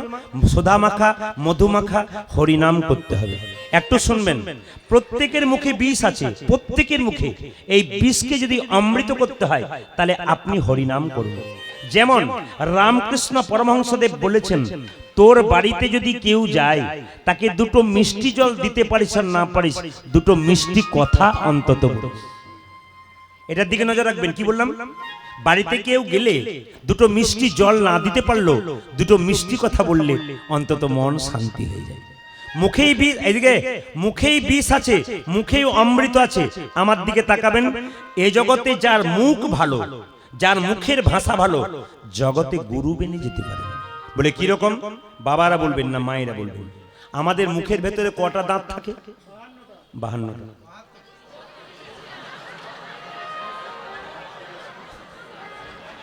মাঝে কিছু মনে করুন, মাঝে মাঝে টেস্ট করছে আর কি, এরা কেমন আছে। বাবারা তো দাদারা তো জানে। এই দিকে তাকান, আপনাদের মুখের ভেতরে দাঁত কটা আছে? 32টা। আচ্ছা, খুব ভেবে উত্তর দিবেন, কিন্তু হট করে উত্তর দিবেন না। জিভ কটা আছে? দুটো। দু চারজন চুপ করে হলো, তাহলে দু তিনটে হতেও পারে। কীর্তনিয়া জানে চুপ থাকাটাই বুদ্ধিমানের কাজ। এইদিকে মাইরা, তাহলে বুঝিয়ে দিই আপনাদেরকে, খুব দামি কথা, মহাজনীদের কথা। জিভ আমাদের একটা, আর দাঁত কটা? 32টা। আচ্ছা বলুন তো, দাঁত আর জিভের মধ্যে মারামারি হয় না? যে বলুন হ্যাঁ না, মাঝে মাঝে হয়, সবাই জানে। তো একদিন 32 জন দাঁত জিভকে বলছে, আমরা যদি ইচ্ছা করি তোকে 32 টুকরো করে কেটে রাস্তায় ফেলতে পারি। কি বলছে? আমরা 32 জন, তুই একা ইচ্ছা করলে 32 টুকরো করে তোকে মাটিতে ফেলে দেবো। জীব তখন বলছে, তোরা 32 জন হতে পারিস, আমি একা হতে পারি, ইচ্ছা করলে একজনেই 32 জনকে মুখ থেকে সরিয়ে দিতে পারি। তখন দাঁতগুলো রেগে গিয়ে বলছে, কি বললি? তুই একা আমাদের এখান থেকে সরিয়ে দিবি? জীব বলছে, হ্যাঁ, এমন একটা কাজ করব, তোরা 32 জন সরে যাবি। বলছে কিরকম? রাস্তা দিয়ে কোনো লোক পেরিয়ে যাবে, এমন গালি দেবো, এক চড়েই 32 জন ঝুলে ঝুলে যাবে। ঠিক বলে নাই? ও লাইনের কথা বলেছে। এই জন্য মা, মুখের মধ্যে অমৃত আছে, মুখের মধ্যে বিষ আছে।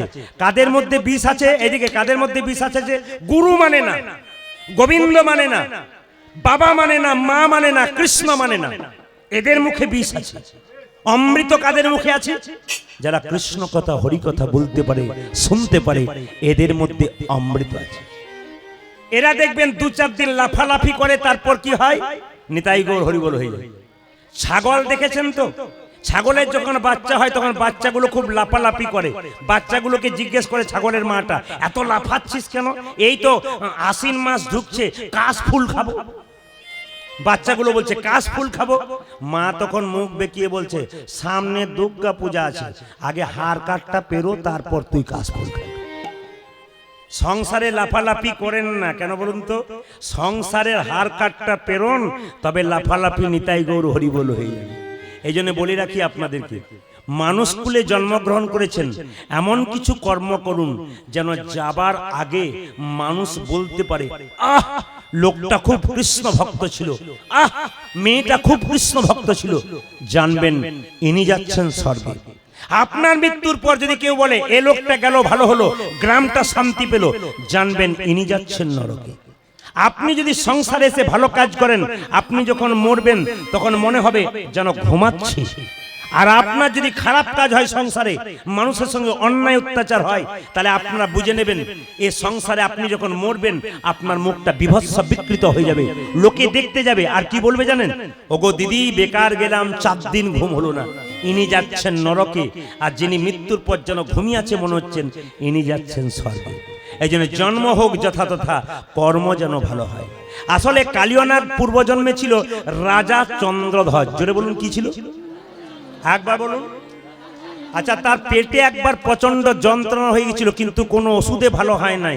একজন কবিরাজ বলছে তোমার পেটের রোগ ভালো হবে, তুমি যে রাজবাড়িতে বাস করো তার পেছন দিকে একটা সরোবর আছে, ওকে একটা রাজহাঁস খেলা করছে, ওকে ধরে এনে তাকে হত্যা করে তার পিত্তটা খেলে তোমার পেটের রোগ ভালো হয়ে যাবে। রাজহাঁসকে ধরে আনা করালো রাজা। রাজহাঁস কেঁদে কেঁদে বলল, রাজা মশাই, আমাকে না মেরে যদি আপনার পেটের রোগ ভালো হয় আমি একটা উপায় বলি।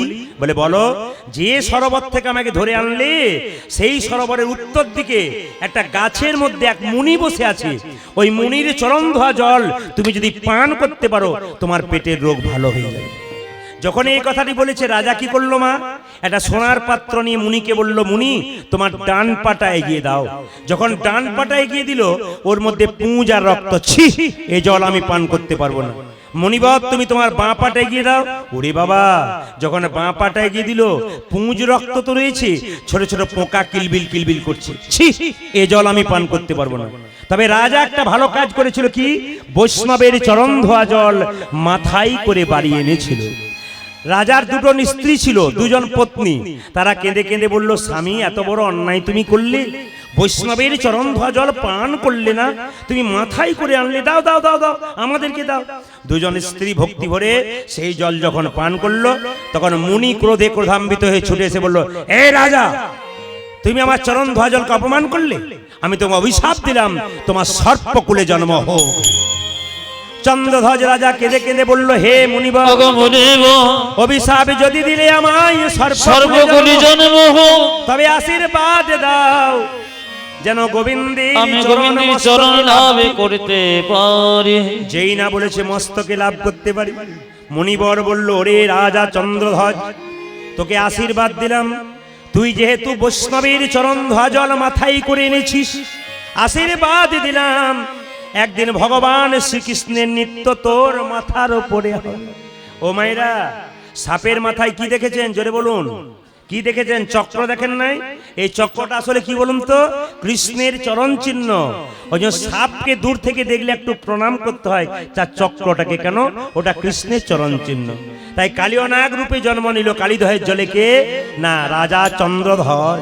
মায়েরা, পদকর্তা বর্ণনা করলেন, কালিন্দির এক দহে কালী নাগ তাহে রহে। বলুন রাধা রানী কি না। যখন বলবেন তখন এত জোরে বলবেন যেন 4-5টা গ্রামের লোক শুনতে পায়। রাধা রানী কি, শ্যাম সুন্দর কি, মদন মোহন কি। আচ্ছা বলুন তো, এখানে একটা প্রশ্ন আসতে পারে, কালিয়নাগ কালীদহের জলে আছে, সেই জলটা বিষ হলো, কিন্তু দেখবেন আপনাদের হাওড়া জেলায় আমি খুব কম দেখেছি, হতেও পারে থাকতে পারে, আমাদের বীরভূমে গেলে দেখবেন 100টা পুকুরের মধ্যে অন্তত 40টা পুকুরে পদ্ম ফুল থাকে। আপনাদের এখানে এখনো চোখে পড়ে না, হয়তো হতেও পারে থাকতে পারে। আচ্ছা, যে পুকুরে পদ্ম ফুল থাকে মা, সেই পুকুর, আসতে কথা নয়, যে পুকুরে পদ্ম ফুল থাকে সেই পুকুরে দেখবেন একটা সাপ থাকে। সাপটার নাম কি? সাপটার নাম কি? পদ্মনাগ। আমরা খবরে শুনেছি বা দেখেছি যে পদ্ম ফুল তুলতে গিয়ে অনেক মানুষ সাপের কামড়ে মারা যায়। তো এত বিষাক্ত পদ্মনাগের যে পদ্ম ফুল তুলতে তুলতে ওই পুকুর থেকে আর আসতে পারে না, ওইখানেই মরে যায়, এত বিষ। তাহলে এখন প্রশ্ন হচ্ছে, সেখানে পদ্ম ফুলে পদ্মনাগ থাকে, সে বিষ ছাড়ে না সেই জলটাতে, কিন্তু কালিয়নাগ বিষ ছাড়লো কেন? একটাই তত্ত্ব আছে। বলে কি না, জেনে রাখবেন সবাই, কুরুক্ষেত্রের যুদ্ধে কৃষ্ণ জয়লাভ করার পর সবাইকে সবকিছু দিল, কিন্তু কালিয়নাগ কেঁদে কেঁদে বলেছিল, হে গোবিন্দ, আমাকে তুমি এখান থেকে উদ্ধার করো। ভগবান কর্ণপাত করে নাই। কালিয়নাগ মনে মনে ভাবছিল, তোমার সঙ্গে প্রেম করে তোমাকে না পেলে তোমার সঙ্গে শত্রুতা আরম্ভ করব। কেন?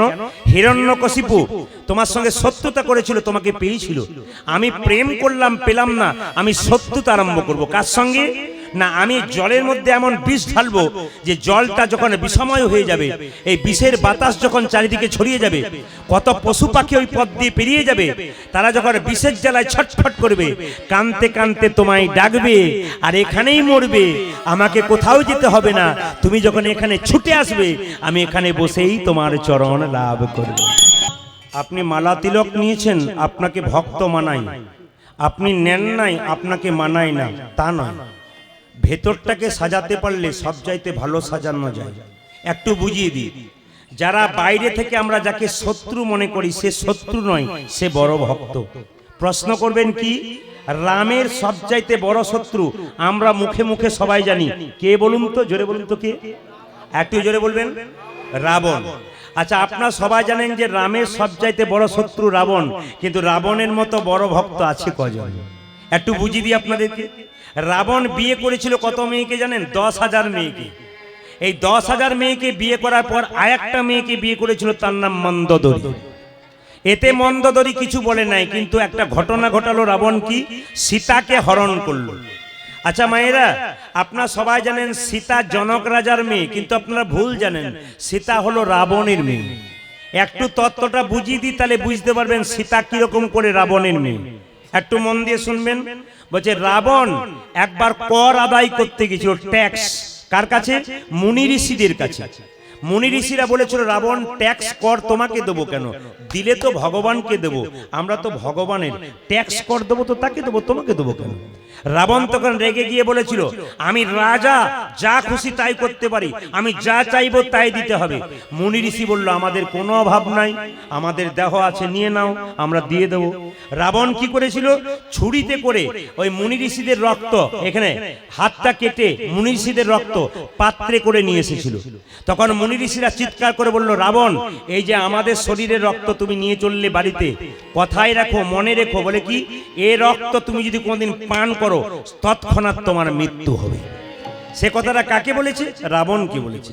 রাবণ বাড়ি নিয়ে গেল, মন্দোদরীকে বলল মন্দোদরী, এই যে এক বাটি রক্ত আনলাম মুনি ঋষিদের শরীরের রক্ত, যদি কোনোদিন খেয়ে ফেলে আমি মরে যাব, রাগ করলে যেন দিও না, আলাদা জায়গায় কোথাও রেখে দিও। লক্ষ্য করুন, মন্দোদরী রক্তের বাটিটা অন্য জায়গায় রেখে দিয়েছিল।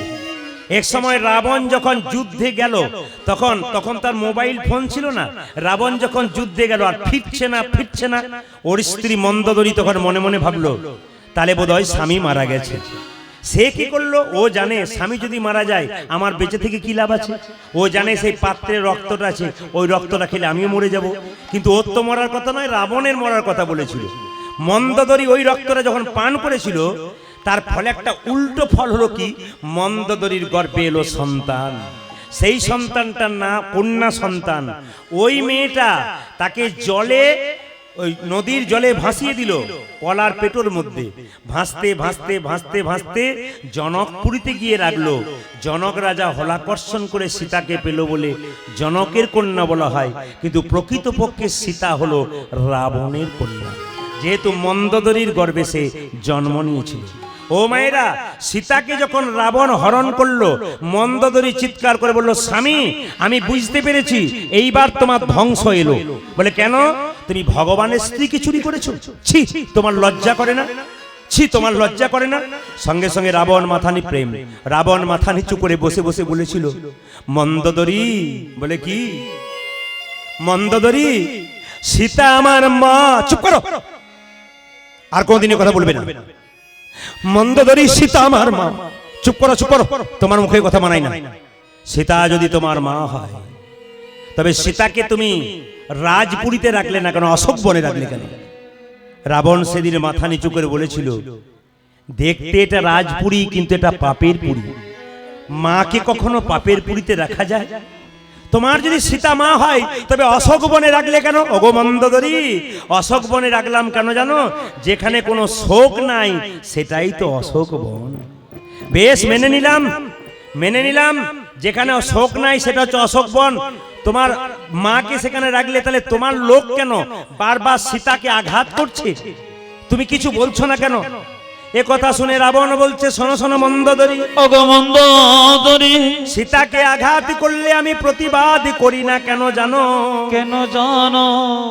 এ জগতে নদীতে যদি নৌকা বাঁধা থাকে, আর সেই নৌকায় যদি কেউ বারবার আঘাত করে, তবে কেউ ছুটে আসুক আর না আসুক, নৌকার মালিক কিন্তু ছুটে আসে। সীতা হলো পরপারের নৌকা, বারবার সীতাকে আঘাত করলে কেউ ছুটে আসুক আর না আসুক, সীতাপতি রামচন্দ্র ছুটে আসে।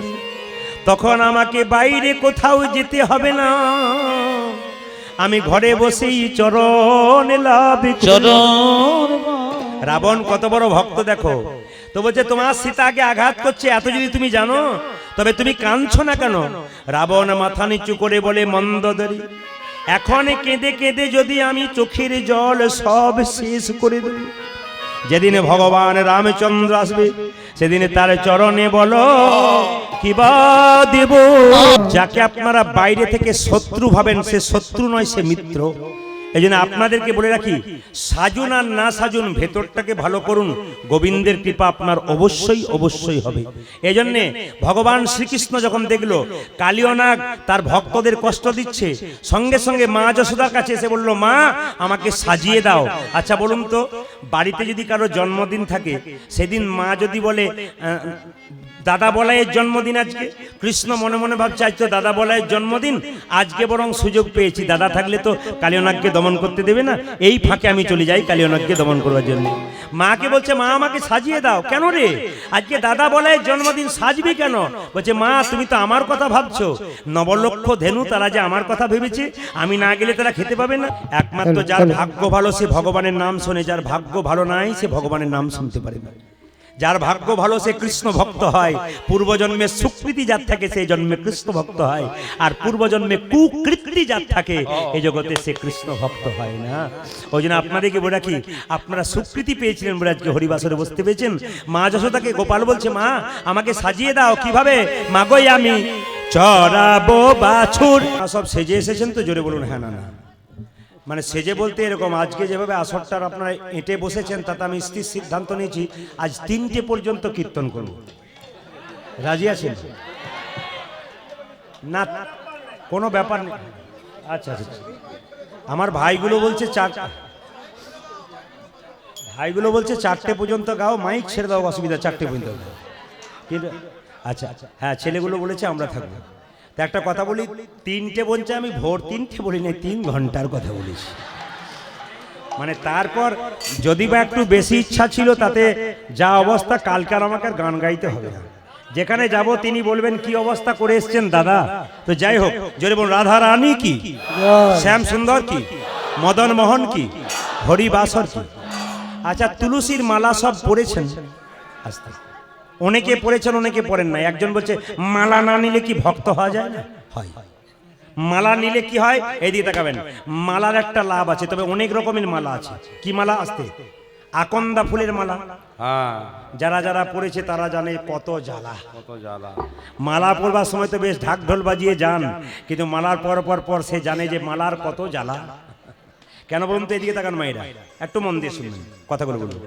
তুলসীর মালা আপনারা পরবেন, সোনার মালা পরবেন, কিন্তু সোনাটাকে কোথায় রাখেন?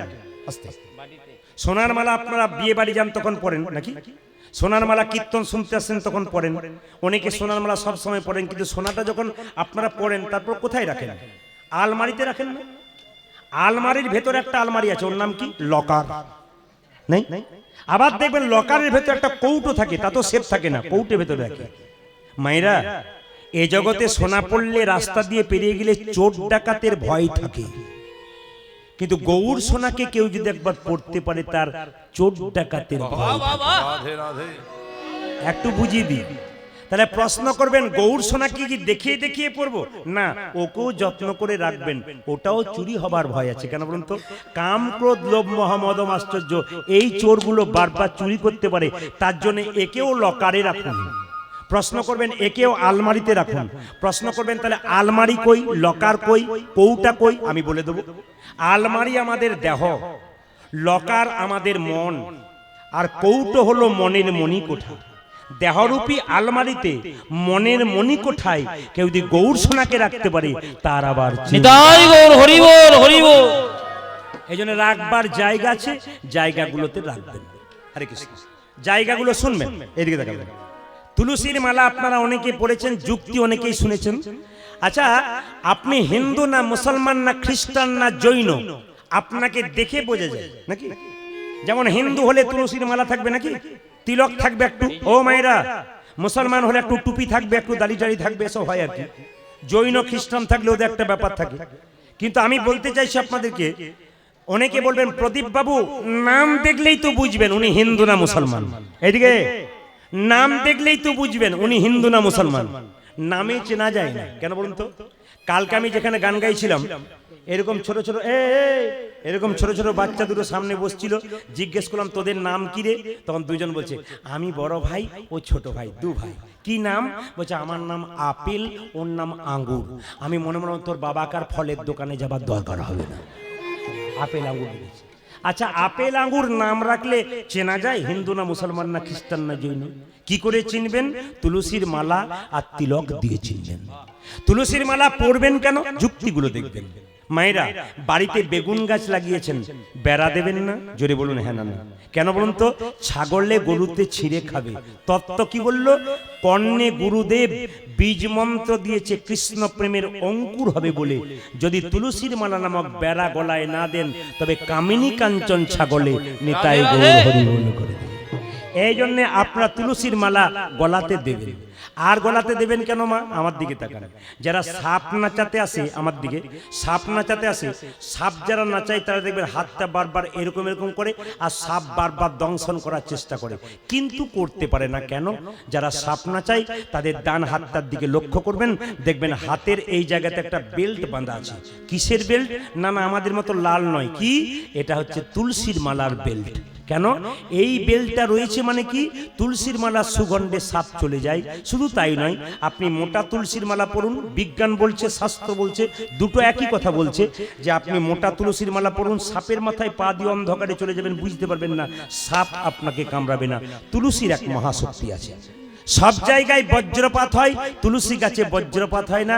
তুলসীর মালা কণ্ঠে নিয়ে কেউ রাস্তা দিয়ে গেলে হাজার বজ্রপাত হাজার দিকে হয়, ভক্তের মাথায় কোনোদিন বজ্রপাত। এই জন্য আপনার তুলসীর মালা পড়বেন। তবে বলে রাখি, আমাকে অনেকে প্রশ্ন করে, প্রদীপ বাবু আপনি তো তুলসী মালার কথা বলেন, কিন্তু মিথ্যে কথা দিনের মাথায় অনেকগুলো বলি, তাহলে কি পড়তে পাবো না? বললাম আপনি পড়বেন, এবং পড়ার পর আপনি মিথ্যে ঝুরি ঝুরি বলবেন। বলে কেন বলবো? না আপনি তো এমনিতেই মিথ্যে বলেন, তো মালা পড়ে বলুন। তুলসী মহারানীর কৃপা হলে আপনার মিথ্যা আস্তে আস্তে কমে কমে সত্যের জায়গায় পড়বেন। আগে নেন তাকে, তবে তো আপনার কাজ হবে, না নিলে কাজ হবে কি করে? এই দিকে তাকান, এখানে একটা প্রশ্ন আছে। অনেকে বলে আর বলবেন না দাদা, জীব আমার লক লক করে, এদিক ওদিক খায়, মালা নেবো কি করে? না না, এটা কিন্তু মহা অপরাধ। তুলসীর মালা পরবেন অথচ আমিষ খাবেন, এ কিন্তু চলবে না, এ শাস্ত্র বিরুদ্ধ কাজ।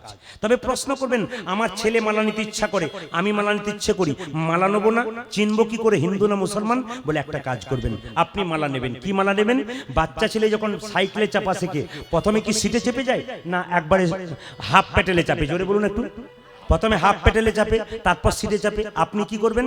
প্রথমে দশকর্মা ভান্ডারে যাবেন, এবং সেখানে গিয়ে জিজ্ঞেস করবেন বেলের মালা আছে? আপনি বেলের মালা পরবেন। আচ্ছা, ক্লাস 5-এ যে ভর্তি হবে, তার তো ইচ্ছা এক সময় জাগবে, মাধ্যমিক পরীক্ষা দেবো। যখনই বেলের মালা নেবেন, আপনার তো ইচ্ছা জাগবে একবার তুলসী মালা পরবো। আগে আপনি মালা পরতে শুরু, দেখুন আপনার মালা হয়ে যাবে, আপনি কৃপা হয়ে যাবে। তবে একটি জায়গায় বলছে, প্রদীপ বাবু এখন মালা নিলে নিরামিষ খেতে হয় না। বলে কেন? আমিষ মাঝে মাঝে খাওয়া যায়। বললাম কিরকম? বলছে এখন মালা দেখেছেন? বললাম না তো। বলছে এখন প্যাঁচ সিস্টেম মালা। আমার পেঁয়াজ সিস্টেম মানা হলো, বুঝতে পারলাম না। বলছে রাত্রিবেলায় বিয়ে বাড়িতে নিমন্ত্রণ, বাড়ির সবাই যাচ্ছে, আমি পাচ্ছি না, মালা প্যাঁচ খুলে দিলাম। আবার সকালবেলায় এলাম, খেয়ে দিয়ে মালার প্যাঁচ লাগিয়ে দিলাম। বললাম প্যাঁচ লাগা পড়া করো না, নাহলে কিন্তু প্যাঁচেই পড়ে যাবে। ও মায়েরা, তুলসী আপনার আসতে, তুলসীর কথা যখন বললাম, আপনার তুলসী পাতা তুলবেন, কি কি বার তুলবেন না কারো জানা আছে? একবার জোরে বলুন তো। হ্যাঁ, শুধু দ্বাদশী বললে হবে না, আমি বলে দিই। একাদশীর দিন তুলসী পাতা তুলতে আছে কি নাই, এই নিয়ে দু মত আছে। আপনি তুলবেন না, একাদশীর দিন তুলসী পাতা তুলবেন না, দ্বাদশীর দিন তুলবেন না। আর কি বার তুলবেন না? অমাবস্যার দিন তুলবেন না। আর কি বার তুলবেন না? পূর্ণিমার দিন তুলবেন না। আর কি? রবিবার দিন আর সংক্রান্তির দিন। প্রশ্ন করবেন, তুলসী পাতা পঞ্চতত্ত্বে দিতে হয়। নিত্যানন্দ মহাপ্রভু, অদ্বৈত শ্রীবাস গদাধর 5 জন আছে, কার চরণে দেবেন, কার চরণে দেবেন না, শাস্ত্র কি বললো দেখুন, মন দিয়ে শুনবেন। বলছে ব্রজেন্দ্র নন্দন যেই শচীসুত হলো, সেই বলরাম হইল নিতাই। ব্রজেন্দ্র নন্দন কৃষ্ণ যদি গৌর হয়, তবে আপনি মহাপ্রভুর চরণে তুলসী পত্র দিন। বলরাম হইল নিতাই, আপনি নিতাইয়ের চরণে দিন। অদ্বৈত মহাবিষ্ণুর অবতার, তার চরণে দেবেন। দেবেন না কার চরণে?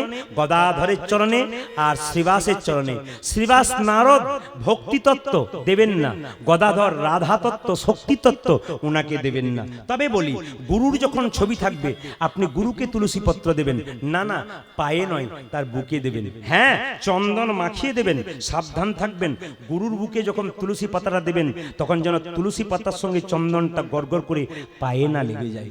কৃষ্ণের পুজো করবেন আর আর দেবতার পুজো করবেন। সব ফুল আপনি এক জায়গায় রাখতে পারবেন না। কৃষ্ণ পুজোর জন্য ফুল আলাদা, দেবদেবীর ফুলের জন্য পুজোর জন্য আলাদা, দুটো মিক্স করবেন না, তাহলে আপনার কৃপা হবে না। নিয়ম আছে। এবার বলে রাখি, তুলসী পাতাটা তুলবেন যখন মায়েরা, তোলার পরে আপনি গোবিন্দ চরণে দেবেন, কিন্তু মাথায় রাখবেন গোবিন্দকে ভোগ দেবেন, সেবা দেবেন। দুটো তুলসী পত্র গোবিন্দের চরণে দেবেন। কোন আঙ্গুলে দেবেন? আমাদের দিতে হয় কোন আঙ্গুলে? আমার দিকে তাকান। এটা হচ্ছে বৃদ্ধাঙ্গুষ্ঠী, এটা হচ্ছে কি হরে কৃষ্ণ, এটা হচ্ছে কি তর্জনী, এটা কি মধ্যমা, এটা কি অনামিকা। অনামিকা মানে নাম নাই তা নয়, অ মানে ভগবান বিষ্ণু, অক্ষরে ভগবান বিষ্ণুকে বোঝায়। এটা ভগবান বিষ্ণুর আঙ্গুল। এই আঙ্গুলটা করে এইরকম করে তুলসী পত্র দিতে হয়। কোনো মতে এরকম নয়, এরকম নয়, মাথায় রাখবেন। এইটা শাস্ত্র বলছে এরকম করে তুলসী পত্র দেবেন। কেন দেবেন?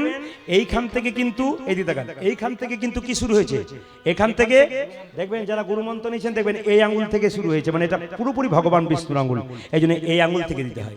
তুলসী পাতা যখন তুলবেন ভিজে কাপড়ে তুলবেন না। কেন? ভিজে কাপড়ে জল পায়ে পড়লে, মন্দিরে পড়লে অপরাধ হয়। আপনি তুলসী পাতা তুলবেন দাদা ভাইরা, গামছা পরে তুলবেন, ধুতি পরে তুলবেন, গলায় কাপড় দিয়ে তুলবেন। গলায় কাপড় দেওয়া মানে কি বিনয়ী ভাব হয়, এই জন্য গলায় কাপড়টা সবাইকে দিতে হয়। তুলসী পাতা তুলবার সময় মাথায় রাখবেন পাতা বা গাছের ডাল যেন ভেঙে না যায়। ভেঙে যদি যায় কৃষ্ণের চরণে অপরাধ করা যায়। প্রশ্ন করবেন, তুলতে তুলতে ভাঙতেই পারে। হ্যাঁ, ভাঙুক, ক্ষতি নাই, কিন্তু কৃষ্ণ নাম করতে করতে আপনি তুলবেন, ভাঙলেও ক্ষতি নাই। পশ্চিম দিকে মুখ করে তুলসী পাতা তুলবেন না। কেন তুলবেন না? না, পশ্চিম দিকে মুখ করে তুলসী পাতা তুলবেন না। আপনার প্রশ্ন করবেন তাহলে মুসলমানরা নামাজ পড়ে জন্য? না, ওদের শাস্ত্র বলছে ওদিকে কাবা মসজিদ আছে, ওটাকে লক্ষ্য করে নামাজ পড়ে। হিন্দুদের জন্য বলল পূর্ব দিকে সূর্য দেবোদয় হয়, সূর্যকে পিছু করে হিন্দু কোনো ভালো কাজ করবে না। এইবার বলি মায়েরা, তুলসী পাতা যখন তুলবেন তখন তোলার পরে পরিক্রমা যে তুলসী মন্দিরে করেন, বাঁ দিক থেকে করবেন না ডান দিক থেকে করবেন? মাথায় রাখবেন তুলসী পরিক্রমা সবসময় ডান দিক থেকে করতে হয়। তুলসী মঞ্চে গাছ একটা লাগাবেন না, দুটো লাগাতে হয়। রাধা এবং কৃষ্ণ, সাদা এবং কালো, দুটো লাগাতে হয়। একা লাগাতে নেই, নিয়ম হচ্ছে দুটো লাগাতে হয়। এবং জল যখন দেবেন মায়েরা, অনেকে বলে তিলক করলে লোকে ঠাট্টা করে। আমার মতো তিলক আপনাদের করার দরকার নাই। আপনি যে ফোঁটাটা নিয়েছেন ওরকমই নেবেন। কিরকম? তুলসী মঞ্চে যখন জল ঢালবেন মা, জল ঢালতে ঢালতে এই আঙ্গুলে, মাথায় রাখুন, আমার দিকে তাকান, এই আঙ্গুলে তুলসী গাছের নিচে যে মাটিটা রয়েছে, জয় শ্রীকৃষ্ণ, জয় শ্রীকৃষ্ণ, জয় কৃষ্ণ বলে আপনি নেবেন, আপনার স্বামীকে দেবেন, আপনার বাচ্চাকে দেবেন। কৃষ্ণ ভক্তি আপনি হবে। তিলক যদি করতে লজ্জা হয়, তিলক করতে পারলে খুব ভালো, যদি না করেন তাহলে তুলসী দলা কাঁচা মাটি আপনি কপালে নেবেন। আর তুলসী মঞ্চে যখন জল ঢালবেন, অনেক রকমের মন্ত্র আছে, একটা মন্ত্র আমি সহজ শিখি। মা যশোদা গোবিন্দকে সাজালেন। গোবিন্দ যখন মায়ের কোল থেকে যাচ্ছে, ও মায়েরা, মা যদি ছেলের বাম কনিষ্ঠ আঙ্গুলে আঘাত করে দাঁত দিয়ে, ছেলের বিপদ হয় না। মা কি করছে? গোপালকে জড়িয়ে ধরছে, গোপালকে কোনো মতে ছাড়ছে না। গোপাল কি করছে? মা যখন মায়ের কোল থেকে বেরিয়ে যাচ্ছে, মা কি করছে? আঁচল ধরিয়া হাতে। ও মায়েরা, এই বাম কনিষ্ঠ আঙ্গুলে মাঝে মাঝে দাঁতে ঠেকাচ্ছে, আর কি করছে? আঁচল ধরিয়া হাতে, ফিরি সদা সাথে সাথে, দণ্ডে দণ্ডে 10-12 খাই। ভগবান শ্রীকৃষ্ণকে মা সাজাচ্ছে, আপনারা সাজাবেন। এই সাজে সাজালে বাচ্চার কোনো বিপদ হবে না। আজকে একটু বলে দিয়ে যাই, যাদের বাড়িতে ছোট ছোট বাচ্চা আছে তারা কেমন ভাবে সাজাবেন একটু বুঝিয়ে দিই আপনাদের, মন দিয়ে শুনবেন। আপনারা বাচ্চার কপালে, ছোট বাচ্চাকে এ পাড়া থেকে ও পাড়া নিয়ে যান, বাচ্চার কপালে কি দিন জোরে বলুন? গোবরে ফোঁটা দিন তো। আর কি দিন মায়েরা? কাজলে ফোঁটা। জোরে বলবেন হ্যাঁ না? কাজলে ফোঁটা না গোবরে ফোঁটা, কোনটা দিন? কাজলে ফোঁটা। বেশ, মেনে নিলাম। আচ্ছা, গোবর বা কাজল দুটো দিন। যশোমতী কিন্তু তার ছেলেকে কাজলের ফোঁটা দিত না, গোবরে ফোঁটা দিত। কি দিত? হরিচন্দনের মৃত্তিকা। প্রশ্ন করবেন হরিচন্দনের মৃত্তিকা কাকে বলে? আপনারা কাল থেকে দেবেন যাদের ছোট বাচ্চা আছে।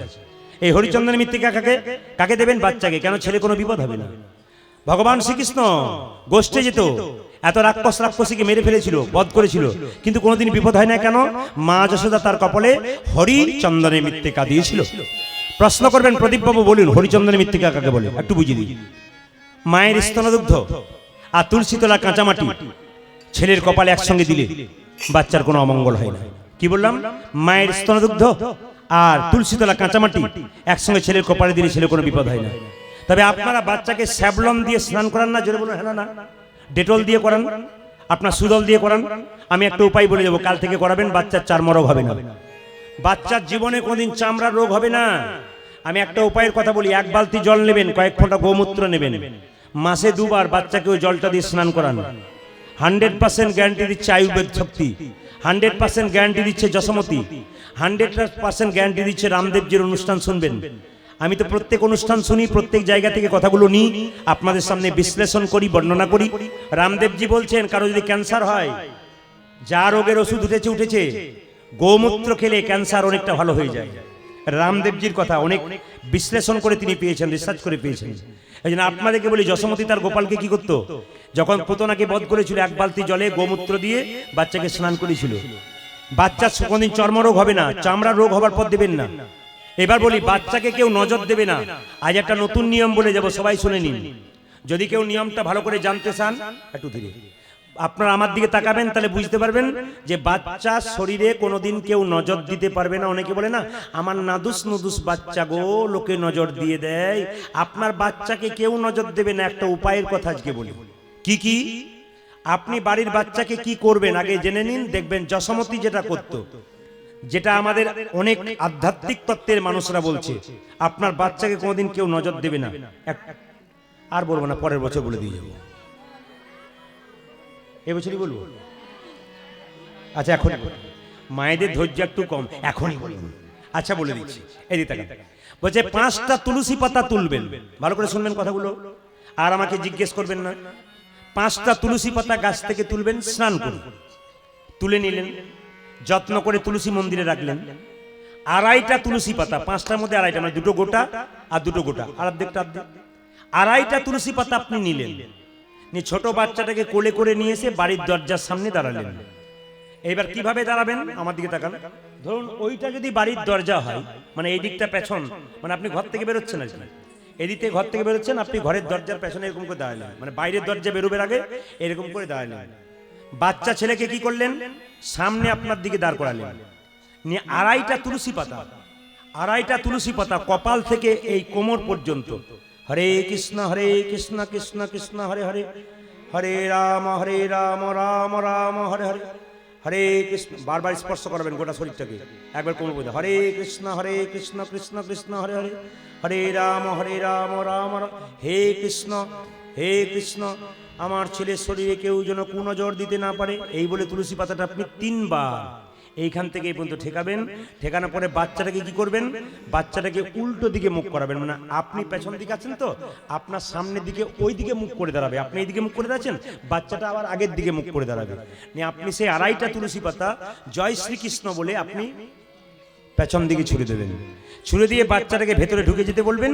তারপর যে 2.5টা তুলসী পাতা ওই মাটিতে পড়ে গেল, আপনি ওই তুলসী পাতাটা জলে ফেলে দিয়ে স্নান করে আসবেন। আবার স্নান করবেন, একবার স্নান করে এসে একটু গঙ্গা জল নিয়ে ওই 2.5টা তুলসী পাতা রইল, ওই তুলসী পাতাটা আপনি একটা মাদলি তৈরি করলেন, কিংবা একটা পলিথিনের মধ্যে ছোট্ট করে ভরে লাল কার দিয়ে বাচ্চার হাতে কিংবা গলায় বেঁধে দিলেন। দেখবেন 100% গ্যারান্টি দিচ্ছি, আপনার বাচ্চার কোনোদিন কুনজর কেউ দিতে পারবে না। আপনাদের বোঝা গেছে? যদি না বোঝা গেছে আর একবার আমাকে বায়না করবেন, আমি বলে দিয়ে যাব। তার আগে আর বুঝতে পারেন, জোরে বলো, রাধা রানী কি, শ্যাম সুন্দর কি, মদন মোহন কি, হরিবাসর কি, যে আরাধ্য সেই রাধা। শাস্ত্র বলছে রাধা কোনো মেয়ে নয়, আবার শাস্ত্রের এক জায়গায় রাধাকে মেয়ে দেখা হচ্ছে। ও মেয়েরা, আমিও রাধা হতে পারি, আপনিও রাধা হতে পারেন যদি আরাধনা করতে পারেন সেই রাধা। আচ্ছা, রাধার জন্ম কথা একটু আপনাদের বলবো, মন দিয়ে শুনবেন। আচ্ছা বলুন তো, রাধা কোনো মায়ের পেট থেকে এসেছিল না কোথা থেকে এসেছিল, জোরে বলবেন, কারো জানা আছে? ও মায়েরা, রাধা কিন্তু কোনো মায়ের পেট থেকে আসেন, একটু জেনে নেবেন। রাধারানীর মায়ের নাম কি ছিল? কীর্তিদা। হরে কৃষ্ণ। রাধারানীর মায়ের নাম কি? কীর্তিদা। আর বাবার নাম কি? বৃষভানু রাজা। একটু বলুন, মায়ের নাম কি বললাম? আর একটু জোরে বলুন। কীর্তিদা। এত দুঃখ করে বলছেন। রাধারানীর মায়ের নাম কি? বেশ। বাবার নাম কি? বৃষভানু রাজা। আসলে কীর্তিদা রানী বলে কথা। এখন যখন পুকুরে স্নান করতে গেছে, দেখতে পেল কি, এদিকে দেখতে পেল কি, অনেকগুলো পদ্ম ফুল ফুটেছে। একটা পদ্ম ফুল এত জ্যোতি চিন্তা করা যায় না। সখীদেরকে বলল, সখী ওই পদ্ম ফুলটা তুলে নিয়ে আনি। ওই পদ্ম ফুল যখন বাড়িতে তুলে নিয়ে গেল, দেখলো ছোট ছোট পোকা রয়েছে, একটা পোকা, সোনার পোকা। মনে মনে ভাবছে এত পদ্ম ফুল তুললাম, সব শুকিয়ে গেল, কিন্তু এই পদ্ম ফুলটা জ্যোতি দিনের পর দিন বাড়তে লাগলো। ও মায়েরা, আসলে ছোট্ট কীটটা আস্তে আস্তে মেয়ের রূপ ধারণ করলো। যখন মেয়ের রূপ ধারণ করলো, কীর্তিদা তখন বিষভানুকে ডেকে বলল, স্বামী, সারা রাজ্যে জুড়ে তুমি ঢুলি দিয়ে দাও যে রানী গর্ভবতী হয়েছে, আমার সন্তান হবে। সবাই জানে কীর্তিদার গর্ভে সন্তান হবে, কিন্তু মেয়েটা ফুলের মধ্যে ছোট্ট মেয়েটা আস্তে আস্তে বড় হলে যখন 10 মাস 10 দিন হলো, তখন জন্ম নিল ঠিক, কিন্তু অন্ধ হয়ে জন্ম নিল। কীর্তিদা কেঁদে কেঁদে বলে, দিদি গো, ওগো দিদি গো, দেখে যাও এমন মেয়ের জন্ম দিলাম যে চোখে দেখতে পায় না। চোখে দেখতে পাই না। আপনাদের এই গ্রামে কোনো বাচ্চা যদি জন্ম নেয়, চোখে দেখতে না পায়, আপনারা সব দলে দলে দেখতে যাবেন না? জোরে বলুন হ্যাঁ না না। এখন যশোমতী রোহিণীকে বলছে, দিদি, ও দিদি, বলি খবরটা শুনেছো? ওই কীর্তিদার একটা মেয়ে হয়েছে, সে নাকি চোখে দেখতে পায় না। তো দিদি, আমাদের গোপাল তো ওখানে খেলা করছে, চলো এই ফাঁকে আমরা দুজন চলে যাই। গোপাল তো খুব দুষ্টু ছেলে, ও তো মানবে না, যদি একবার দেখে আমাদের পিছু ধরবে। এই দেখুন, তাকান, যশোমতী আর রোহিণী যখন চলে যাচ্ছে, রাধারানী অন্ধ হয়ে জন্ম নিল কেন? সে শর্ত করেছিল, আমি চোখ খুলে প্রথমে কৃষ্ণ দেখব, যদি কৃষ্ণ না দেখি আমি চোখ খুলব না। আপনারা যদি রাধা রানীর মতো হতে চান, শর্ত করে যান এখানে, কাল সকাল থেকে ঘুম থেকে উঠে চোখে প্রথমে কৃষ্ণ দেখবেন, তারপর আপনি ঘুম থেকে উঠবেন। রাধারানী অন্ধ হয়ে জন্ম নিয়েছে, আর যখন যশোমতী আর রোহিণী চলে যাচ্ছে, ছোট্ট গোপাল তখন খেলা ছেড়ে বলছে, ও মামা, ও মামা, ও মামা, ও মামা, ও মামা, ও মামা, ও মামা, ও মামা। বাচ্চাদের নিয়ম কি? বাচ্চাদের ও মাম্মা, ও মাম্মা, ও মাম্মা বলে না? যশোমতী বলছে, আচ্ছা ছেলে বটে বাবু, আমি কোথায় যাব তার জন্য তুই কোথায় কি এনেছিস? ও মা, তুমি কোথায় যাবে? আমি একটা অন্ধ মেয়ে দেখতে যাব। তখন ছেলে কৃষ্ণ বলছে, মা কি? ও মা কি? আমি যাব, আমি যাব মা। আচ্ছা, ছেলের পাল্লাই পড়লাম। আমি বললাম না দিদি, এ চুপি চুপি যাই, এ ছেলে মানবে না। তবে এক কাজ করি, একে কোলে করে চাপাবো। এ বড় দুষ্ট ছেলে, এ তো মানবে না, একে ভালো করে চেপে ধরো। এ যদি নামে তাহলে গন্ডগোল করবে। ভগবান মনে মনে ভাবে, যতই জাপটে ধরো, কেউ আমাকে ধরতে পারে না, ধরার মতো না ধরলে ধরতে পারে না। আমি এক জায়গায় যাই, আসল জায়গায় ঠিক নেমে যাব। আর নামার বুদ্ধি তো আমার মাথাতে আছে, কি করে নামবো জানো মা? মনে মনে ভাবছে, তুমি তো পুতির মালা গলায় নিয়েছো, যখন রাধার মায়ের সঙ্গে গল্প করবে, এমন আকসি ভরে টান মারবো, পুতির মালা খুলে যাবে, আর আমি হামাগুড়ি দিয়ে কাজ ছেড়ে দিয়ে চলে আসবো। এইদিকে তাকান, যশোমতী কি করেছে? গোপালকে চাপিয়েছে কোলে, বাম কনিষ্ঠা করে দন্তাঘাত করেছে। নিয়ে যখন নিয়ে যাচ্ছে, যশোমতী রাধারানীর মাকে বলছে, দিদি, তোমার নাকি মেয়ে হয়েছে, চোখে দেখতে পায় না। আচ্ছা কপাল দিদি তোমার, রাজার মেয়ে বলে কথা, কেমন অন্ধ হয়ে জন্ম নিয়েছে। ভগবান মনে মনে ভাবছে, ভগবান মনে মনে ভাবছে, নামি কি করে, নামি কি করে, নামি কি করে। আঙ্গুলে আঁকশি লাগিয়েছে, মায়ের কোলে বসে আছে, মা জাপটে ধরে আছে, আর কৃষ্ণ তখন আঙ্গুলটাকে দিয়ে মার মার টান মারছে। যখন গল্প করছে, এমন টান মেরেছে, পুতির মালা। আচ্ছা ছেলে পাল্লাই করলাম, আচ্ছা দুষ্ট ছেলে, পুতির মালাটা কেমন খুলে দিল, একটা একটা করে কোরাও। যখন পুতির মালাটা কোরাচ্ছে, তখন গোবিন্দ কি করেছে? হামাগুড়ি দিতে দিতে দিতে দিতে রাধারানী যেখানে শুয়ে আছে, সেখানে গিয়ে রাধারানীর বুকের উপরে চেপেছে। রাধারানী বলছে, কে? আমি। কে? আমি এসেছি, আমি এসেছি, আমি এসেছি, আমি এসেছি। আমি কে রে? জগতে তো সবাই আমি। রাত 12টায় দরজায় কেউ ধাক্কা দিচ্ছে, কে? আমি। কে?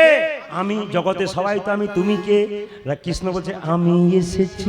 বলছে, তাহলে এক কাজ করো, যে এসেছো, যাকে দেখবার জন্য আমার চোখ মোজা, তুমি আমায় দেখা দাও। গোবিন্দ বলে, আমার প্রেমরূপী হস্ত দিলাম তোমার চোখে। যে না চোখে দিল, অমনি গোবিন্দকে দেখলো। মা যশোদা বলছে, ও দিদি, এ কাণ্ড দেখো কোথা গেছে। আচ্ছা আচ্ছা, এদিকে এদিকে। ভগবান মনে কান ধরে নিয়ে, ভগবান বলছে, এবার যা করবে করো, কাজ আমি সেরে ফেলেছি। মায়েরা লক্ষ্য করুন, তাহলে রাধারানীর জন্ম কোথা থেকে হয়েছিল বুঝতে পেরেছেন? সবাই মিলে বলুন, রাধা রানী কি, শ্যাম সুন্দর কি। ভগবান শ্রীকৃষ্ণ মাকে প্রণাম করে চললো কালিনাগকে দমন করার জন্য। এই সুবল, মাকে প্রণাম কর, চল আজকে আমরা যাই। ওরে শনি রে সুবল, মনেরও কথা কালী দহদ রয়েছে যথা। আসলে আমরা কীর্তন করতে যাই, আমাদের অনেক কিছু শুনতে হয় তো, আপনাদের এখানে নয়, প্রায় জায়গাতে যাই। আর দাদা কিছু মনে করবেন না, আমি অনুকূল ঠাকুরের ভক্ত, একটু ঠাকুরের কথা বলবেন। একজন বলছে না না আমি রামকৃষ্ণের লোক, আমাকে একটু রামকৃষ্ণের। একজন বলছে না না বিবেকানন্দের লোক, আমাকে একটু বিবেকানন্দে। কতজনের কথা বলি, তবে বলি যখন তখন ঠাকুরের কথা বলি। কি রাম অনুকূল ঠাকুরজি কি বললেন? আপনার হাতে করো কাম, এটা বলেছে রামকৃষ্ণের বাণী। আর হাতে করো কাম মুখে বলো হরি। মায়েরা এক কাজ করুন, অনুকূল ঠাকুর বলল হরিনাম করবার সময় নাই, ঝাঁট দিতে দিতে করো। ইচ্ছা থাকলে উপায় হয়। জোরে বলুন, ইচ্ছা থাকলে, ইচ্ছা থাকলে। এই যেমন ধরুন আমি কীর্তন করছিলাম কালকে জায়গাতে, বললাম একজনকে, বললাম দাদা আপনি তো আমার খুব পরিচিত লোক, কীর্তন শুনতে যাবেন না? বলছে আর বলবেন না দাদা, সংসার করেছি, সংসারের যা জ্বালা। আচ্ছা এই যে আমরা বলি সংসার করেছি, সংসার করেছি, সত্যি কি আমরা সংসার করেছি? যেটা বলবেন করেছি। আচ্ছা কে কে সংসার করেছেন হাত তুলুন তো। কেউ করেন না। सब ब्रह्मचारी नाকি? अरे कोई नहीं संसार किया, सब सन्यास बन गया क्या? अरे हाथ तो उठाइए भाई। ও মায়েরা সংসার আমরা করিনি কেন বলুন তো? কৃষ্ণ ভজিবার তরে জীব সংসারে তাহলে সংসার করেছি না? সংসার ছিল, আমার বাবাও করে না, দাদুও করে নাই। কে করেছে? কৃষ্ণ ভজিবার তরে জীব সংসারে আইনু। আস্তে আস্তে ধীরে। এই জন্য তো মহাজন বললেন সংসার সুখের হয় পুরুষের গুণে। ঠিক ঠিক ঠিক ঠিক। দেখেছেন কেমন পাওয়ার? দেখেছেন এতক্ষণ চুপ ছিল দাদা ভাইরা, দেখছেন কেমন বলছে সংসার সুখের হয় পুরুষের গুণে। তখন দেখছেন কেমন লাগছেন? ও মায়েরা সংসার সুখের হয়, ও দাদা ভাইরা সংসার সুখের হয় রমণীর গুণে। আচ্ছা বলুন তো সব রমণীর গুণে হয় কিনা? যে মেয়েটি সকাল থেকে সন্ধ্যে পর্যন্ত স্বামীর পেছনে লেগে থাকে ওর গুণে হয়। জোরে বলুন। দাদারা বলছে কি যে হয় ওটা ঘর না গেলে বুঝবেন না। এখানে কি বুঝবেন? আপনি তো বলে যাচ্ছেন, বলে আপনি নিজে বুঝছেন আর আমি কিছু বুঝি না নাকি? এরা কিছু বোঝে না? আরে সবাই বোঝে। ও মায়েরা একটা কথা বলে যাই, আপনার সংসার সুখের হয় রমণীর গুণে। কোন রমণীর গুণে হয়? একটু তাকান আমার দিকে। কোন রমণীর গুণে হয়? স্বামী কাজে যাচ্ছে সকালবেলায়, শুনছ যাই, মেয়েটি কি করলো, স্ত্রী কি করলো, গলায় কাপড় দিয়ে তুলসী তলা থেকে কাঁচা মাটি এনে স্বামীর কপালে দিয়ে বলল যাই বলতে নেই আসি বলতে হয়। দুগ্গা দুগ্গা 500 টাকা রোজ, 5000 টাকা রোজগার করার দরকার নাই, 500 টাকা করো, মাছ ভাত খাবো না শাক ভাত খাবো, তবু যেন সুখের খাবার হয়। দুগ্গা দুগ্গা কোন মেয়েটার গুণে হয়? যে সকাল থেকে লেগে আছে পেছনে, না যে তিলক দিলে তার। জোরে বলুন। যে তিলক, আপনারা কোনটা হতে চান, 1 নম্বরটা না 2 নম্বরটা? দেখেছেন এখন অ্যাকশন দেখেছেন? 1 নম্বর না 2 নম্বর? ইচ্ছা থাকলে উপায় হয়। দেখবেন বিদ্যাসাগর মহাশয় ঘরে আলো ছিল না, পড়েছিল কোথায়? জোরে বলুন। ইচ্ছা থাকলে উপায় হয়। আপনি বলছেন হরিনাম করার সময় নাই, আমার দিকে তাকান। কেউ কেউ যদি বলা হয় হরিনাম শুনবেন না, আমার মতো হতভাগাকে কি ভগবান ডাকে, দেখবেন খুব দুঃখ করে বলে। না না, ইচ্ছা থাকলে উপায় হয়। এইদিকে তাকান, ঝাঁট দেবেন বাড়িতে, হরিনাম করবেন। এটা হলো কালার বাঁশি, যখন বাজতো রাধারানী থাকতে পারতো না। আর যার জীবনে কালের বাঁশি বেজে যাবে সে আর থাকতে পারবে না, সব ছেড়ে। ওই এই যে সেনাপতি, তোমার দ্বিতীয় ইচ্ছা কি ছিল? মানে তোমার মনের ইচ্ছা জানবার কি? আমার দ্বিতীয় ইচ্ছা কি? আপনি যে বললেন আমি যখন মরে যাব হাতটা এমনি এমনি করে নিয়ে যাবে কেন? আলেকজান্ডার দেখাতে চাই আমি আমার রাজত্ব রক্ষা করার জন্য এত লোকের রক্ত ঘাঁটলাম, কত মেয়ে স্মৃতির সিঁদুর কেনে নিলাম, কত মেয়ে স্মৃতির সিঁদুর কিনে নিলাম, কত বাচ্চার বাবা কিনে নিলাম, কিন্তু আমি যে এত করলাম, আমি যাবার সময় খালি হাতে এলাম, খালি হাতে গেলাম। আমি দেখাতে চাই জগৎকে। বলছে তুমি মরে গেলে কি করে আমরা টাকা পয়সা ছড়াবো? বলছে যখন আমি মরে যাব তখন টাকা পয়সা ছড়িয়ে দেবে। তার মানে কি? আমি যে এত করলাম আমি কি নিয়ে চললাম, যা এখানে করলাম এখানে রাখলাম। ও মায়েরা, এই জন্য আমাদের যখন কেউ মারা যায় পয়সা ছড়ায় না? জোরে বলুন। ছড়ায় না? কোনগুলো ছড়ায়? যেগুলো অচল বাজারে চলে না সেইগুলো চলে। আমরা খুব চালাক। সবাই লক্ষ্য করুন, ভগবান শ্রীকৃষ্ণ যেমন কালীদহের জলে ঝাঁপ দিয়েছে, কৃষ্ণাঙ্গে কালীনাথ বারবার দংশন করছে, আর যখন এই ফোনাটা নিচু হয়ে গেছে মাথায়, মায়েরা এই সময়টা সবাই একবার মাথায় কাপড় নিন। সবাই যে যেখানে বসে আছেন সবাই মাথায় কাপড় নিন। দাদা ভাইরা আপনার মাথায় রুমাল বা তোয়ালে যা আছে নিয়ে নিন একটু এই সময়, কারণ ভক্তকে যখন কেউ উদ্ধার করে তখন মাথায় একটু কিছু নিতে হয়। সবাই মিলে যে যেখানে বসে আছেন একবার ভক্তি ভরে। যাদের, হ্যাঁ খুব সুন্দর লাগছে আপনাদের পরিবেশ, ইউটিউব হচ্ছে, ক্যামেরা হচ্ছে, আপনাদের ছবি বিশ্বের সমস্ত মানুষ দেখতে পাবে। আপনাদের এই ছবিটা বিশ্বের অল ইন্ডিয়া নয়, অল ওয়ার্ল্ডের প্রত্যেকটা মানুষ দেখতে পাবে, যারা বাঙালি কীর্তন শুনবে সবাই দেখতে পাবে আপনাদের এই পরিবেশ, আপনাদের আসর। আপনারা সবাই মাথায় কাপড় নিয়ে জোর হাত করে একটু বসুন। কেন? ভগবান কৃষ্ণকে, কৃষ্ণ কালিনাগকে দমন করছে। কৃষ্ণ অঙ্গে কালিনাগে হানিছে দংশন, পাষাণ সমান কৃষ্ণ হইল তখন। ও মায়েরা, কৃষ্ণ কি করলো? কালিনাগের মাথার উপরে চাপলো, ওগো ফনাতে ফনাতে গমন করি। এইবার বলি আপনাদেরকে, ঘরে বসে ভগবানকে পাওয়া যায়, তার প্রমাণটা দেখুন। সংসারেই ভগবানকে পাওয়া যায়, সংসারে বাইরে পাওয়া যায় না, প্রমাণ দেখুন। ভগবান বলে না ঘরে রইতে পারি না, একটা কথা বলি গেলাম না, ঘরে রইতে পারি না, ভক্ত যদি আমায় ডাকে। মা যশোদার গুরুদেবের নাম ছিল কর্ণম মুনি। জোরে বলুন, কি বললাম? যে ঘুমাচ্ছে সে বলুন, কি বললাম? কি গুরুদেবের নাম কি বললাম? মা যশোদার গুরুদেবের নাম কর্ণম মুনি। ভালো করে শুনবেন তো। কর্ণম মুনি একাদশী করেছে, পালন করবার জন্য যশোমতীকে এসে বলছে, এ যশোদে, কালকে একাদশী করেছি, আজকে পালন করব, তুই আমায় চাল ডাল দে, অন্ন ব্যঞ্জন তৈরি করব। যশোমতী বলছে, গুরুদেব ভাগ্য করে আমার বাড়ি এসেছেন, আজকে আমি নিজে আপনার জন্য তৈরি করে দিই, তাহলে ক্ষতি হবে নাকি? ছোট্ট গোপাল তখন উঠানে খেলছিল, আর সঙ্গে সঙ্গে যশোমতী বলছে, আমি রান্না বান্না করে দিই, অন্ন ব্যঞ্জন তৈরি করে দিই, ক্ষতি আছে? গুরুদেব বলল, যশোমতী তোরা হলি গোয়ালিনীর জাতি, তোদের হাতে খেলে হবে আমার ক্ষতি, তোদের হাতে খেলে হবে আমার ক্ষতি। ভগবান উঠানে বসে বসে মনে মনে ভাবছি, ওগো গুরুদেব, তুমি জাতির বিচার করলে আমি গোয়ালিনী, আমার মা গোয়ালিনী, তাদের হাতে খেলে হবে তোমার ক্ষতি। তবে দেখো আমি কোথায় এসেছি। ভগবান উঠানে বসে আছি বাবা, ছোট্ট গোপাল খেলা করছে। যুক্তিগুলো দেখবেন।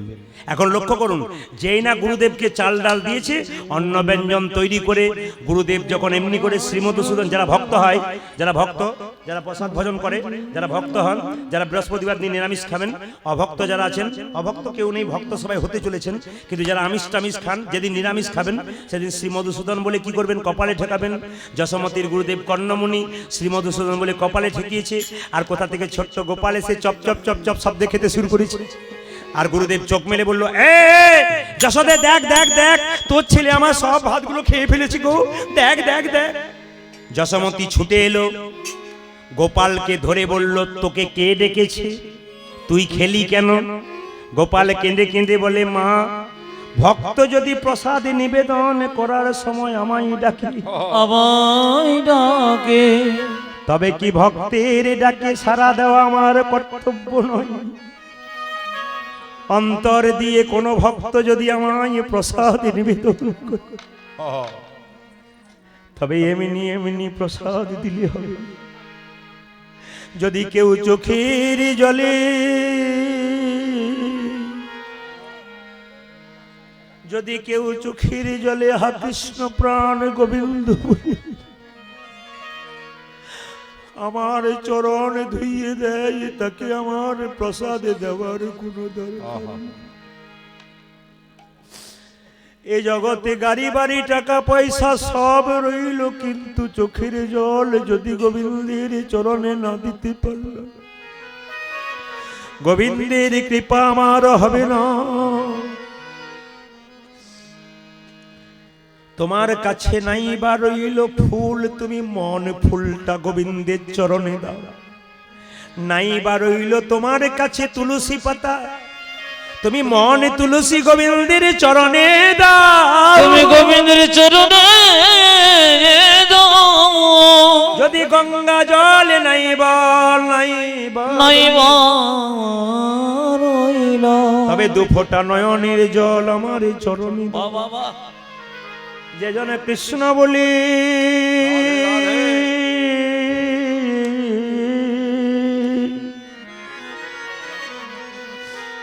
যে জনে কৃষ্ণ বলি, নয়নে জলে ভেসে ভেসে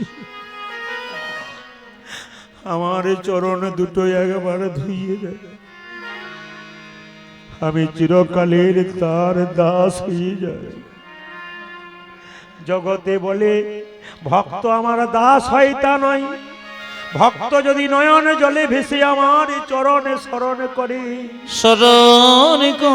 তবে আমি তার দাস হই। সে আমার দাস হয় না, আমি তার দাস হই। লক্ষ্য করুন জায়গাটা, খুব সুন্দর জায়গা। যশোমতি যেই না বলছে কে ডেকেছে, বলছে ও যদি আমাকে নিবেদন করার সময় ডাকে আমি কি না এসে থাকতে পারি? আমার দিকে মায়েরা, যশোমতি কি করলো, তোকে ডেকেছে, তোকে ডেকেছে, দাঁড়া দাঁড়া দেখাচ্ছি মজা। গালে ধরে কানে ধরে দুধ থাপ্পড়, এই গালে একবার ওই গালে একবার। যেই না ভগবানকে মেরেছে, একবার ভগবান কাঁদছে একবার হাসছে। এখানে খুব দারুণ তত্ত্ব আছে। ভগবানকে মা মারলো, একবার কাঁদলো একবার হাসলো। কেন কাঁদলো হাসলো এই জন্যে, আর কাঁদলো কেন জানেন? কাঁদলো এই জন্যে, মা গো তুমি লোকের কাছে বলে বেড়াও 7 নয় 5 নয়, আমি নাকি তোমার একটি মাত্র গোপাল। একটি গোপাল। আমার নবনী তৈরি করবার সময় তুমি বসন অঞ্চলটা টুকরো করে কেটে নবনীটা ছেঁকে তুমি বারবার আঙুলে দিয়ে নেড়ে নেড়ে দেখো, যদি পাছে নবনী মোটা হয়ে যায় আমার বদনে লাগবে। এই তোমার ভালোবাসা মা, তুমি আমায় মারলে, লোকের কাছে আগে বলে বেড়াও, আর আমার গালে তুমি চর মারো। ভগবান আনছি আর হাসছে কেন? তুমি তো আমায় চিনতে পারোনি, আমি কে। তুমি যদি চিনতে পারতে তাহলে তুমি কি আমায় মারতে পারতে? ভগবানের হাসার আর কাঁদার কারণ কি দেখুন। যশোমতি বলল, গুরুদেব কোনো চিন্তা নেই, বন্দি করে রাখবো আমার কাঁচা সোনা, আমার গোপাল তোমার কাছে আর আসবে না। এই বলে যশোমতি কি করলো, গোপালকে ধরে নিয়ে গিয়ে বাড়ির ভেতরে জানালার মধ্যে দড়ি দিয়ে বাঁধছে। কিন্তু বাঁধতে বাঁধতে 2 আঙুল কম পড়ে যাচ্ছে গিট দিতে গিয়ে। যশোমতি রেগে বললে, আচ্ছা ছেলের পাল্লাই পড়লুম বাপু, গিট দিতে দিতে 2 আঙুল কম পড়ে যাচ্ছে। ভগবান মনে মনে ভাবছে, মা গো এই জগতে দড়ি দিয়ে আমায় কেউ বাঁধতে পারে না, আমাকে বাঁধতে পারে না। এ জগতে যে জন আমায় প্রেমের প্রেমের প্রেমের বাঁধনে বাঁধতে পারে, যে জন আমায় প্রেমের বাঁধনে বাঁধতে পারে সেই একমাত্র পায়। যশোমতি কোনো মতে বাঁধতে পারছে না, তখন 2 আঙ্গুল কম পড়ছে। 2 আঙ্গুল কি কি? সেই সময় যশোমতি গোবিন্দকে বাঁধছিল, 2 আঙ্গুল কম কি কি? একটা হচ্ছে প্রেম, একটা হচ্ছে ভক্তি। এই দুটো জিনিস যশোমতির অভাব ছিল, বাঁধতে পারলো না। যশোমতি কি করলো না, ঘরে বাচ্চা ছেলেটাকে বন্দি করে নিয়ে দরজায় শেকলটাকে দিয়ে গুরুদেবের কাছে এসে বললো, গুরুদেব বলে কি, বন্দি করেছি আমার কাঁচা সোনা, আমার গোপাল তোমার কাছে আসবে না। এবার আমি চাল ডাল দিলাম, অন্ন ব্যঞ্জন তৈরি করুন। আবার চাল ডাল দিয়েছে, অন্ন ব্যঞ্জন তৈরি করেছে। যশোমতি রান্নাশালায় বসে আছে, আর কোথা থেকে ছোট্ট গোপাল এসে আবার খেতে শুরু করেছে। গুরুদেব বলছে, যশোমতি দেখ দেখ দেখ, আবার তোর গোপাল এসেছে, আবার এসেছে। যশোমতি রান্নাশাল থেকে বলছে, গুরুদেব আপনি ভুল করছেন, ও আমার গোপাল নয়, পাড়ার কেউ বটে। যেই না বলেছে দেখে যা পাড়ার না ঘরের। যশোমতি বেরিয়ে এসে দেখলো, একই আমি দেখছি, ঘরে একটা গোপাল বেঁধে রেখেছি, আর বাইরে একটা গোপাল বসে আছে। গুরুদেব কেঁদে কেঁদে বলছে, যশোমতি রে একবার শেকলটা খুলে দেখা, আমি বাইরে গোপাল ভেতরে গোপাল দেখবো কিনা দেখি। যেই না দরজাটা খুলেছে দেখলো কি জানেন, ভেতরে একটা গোপাল বসে আছে, বাইরে একটা গোপাল বসে আছে। গুরুদেব কেঁদে কেঁদে বলছে, যশোমতি ভগবান পাবার জন্য বনে জঙ্গলে ঘুরে বেড়ালাম, কিন্তু কোনোদিন ভগবান পেলাম না। আজ আমার কত ভাগ্য ভালো, এই যে ঘরে গোপাল বাইরে গোপাল।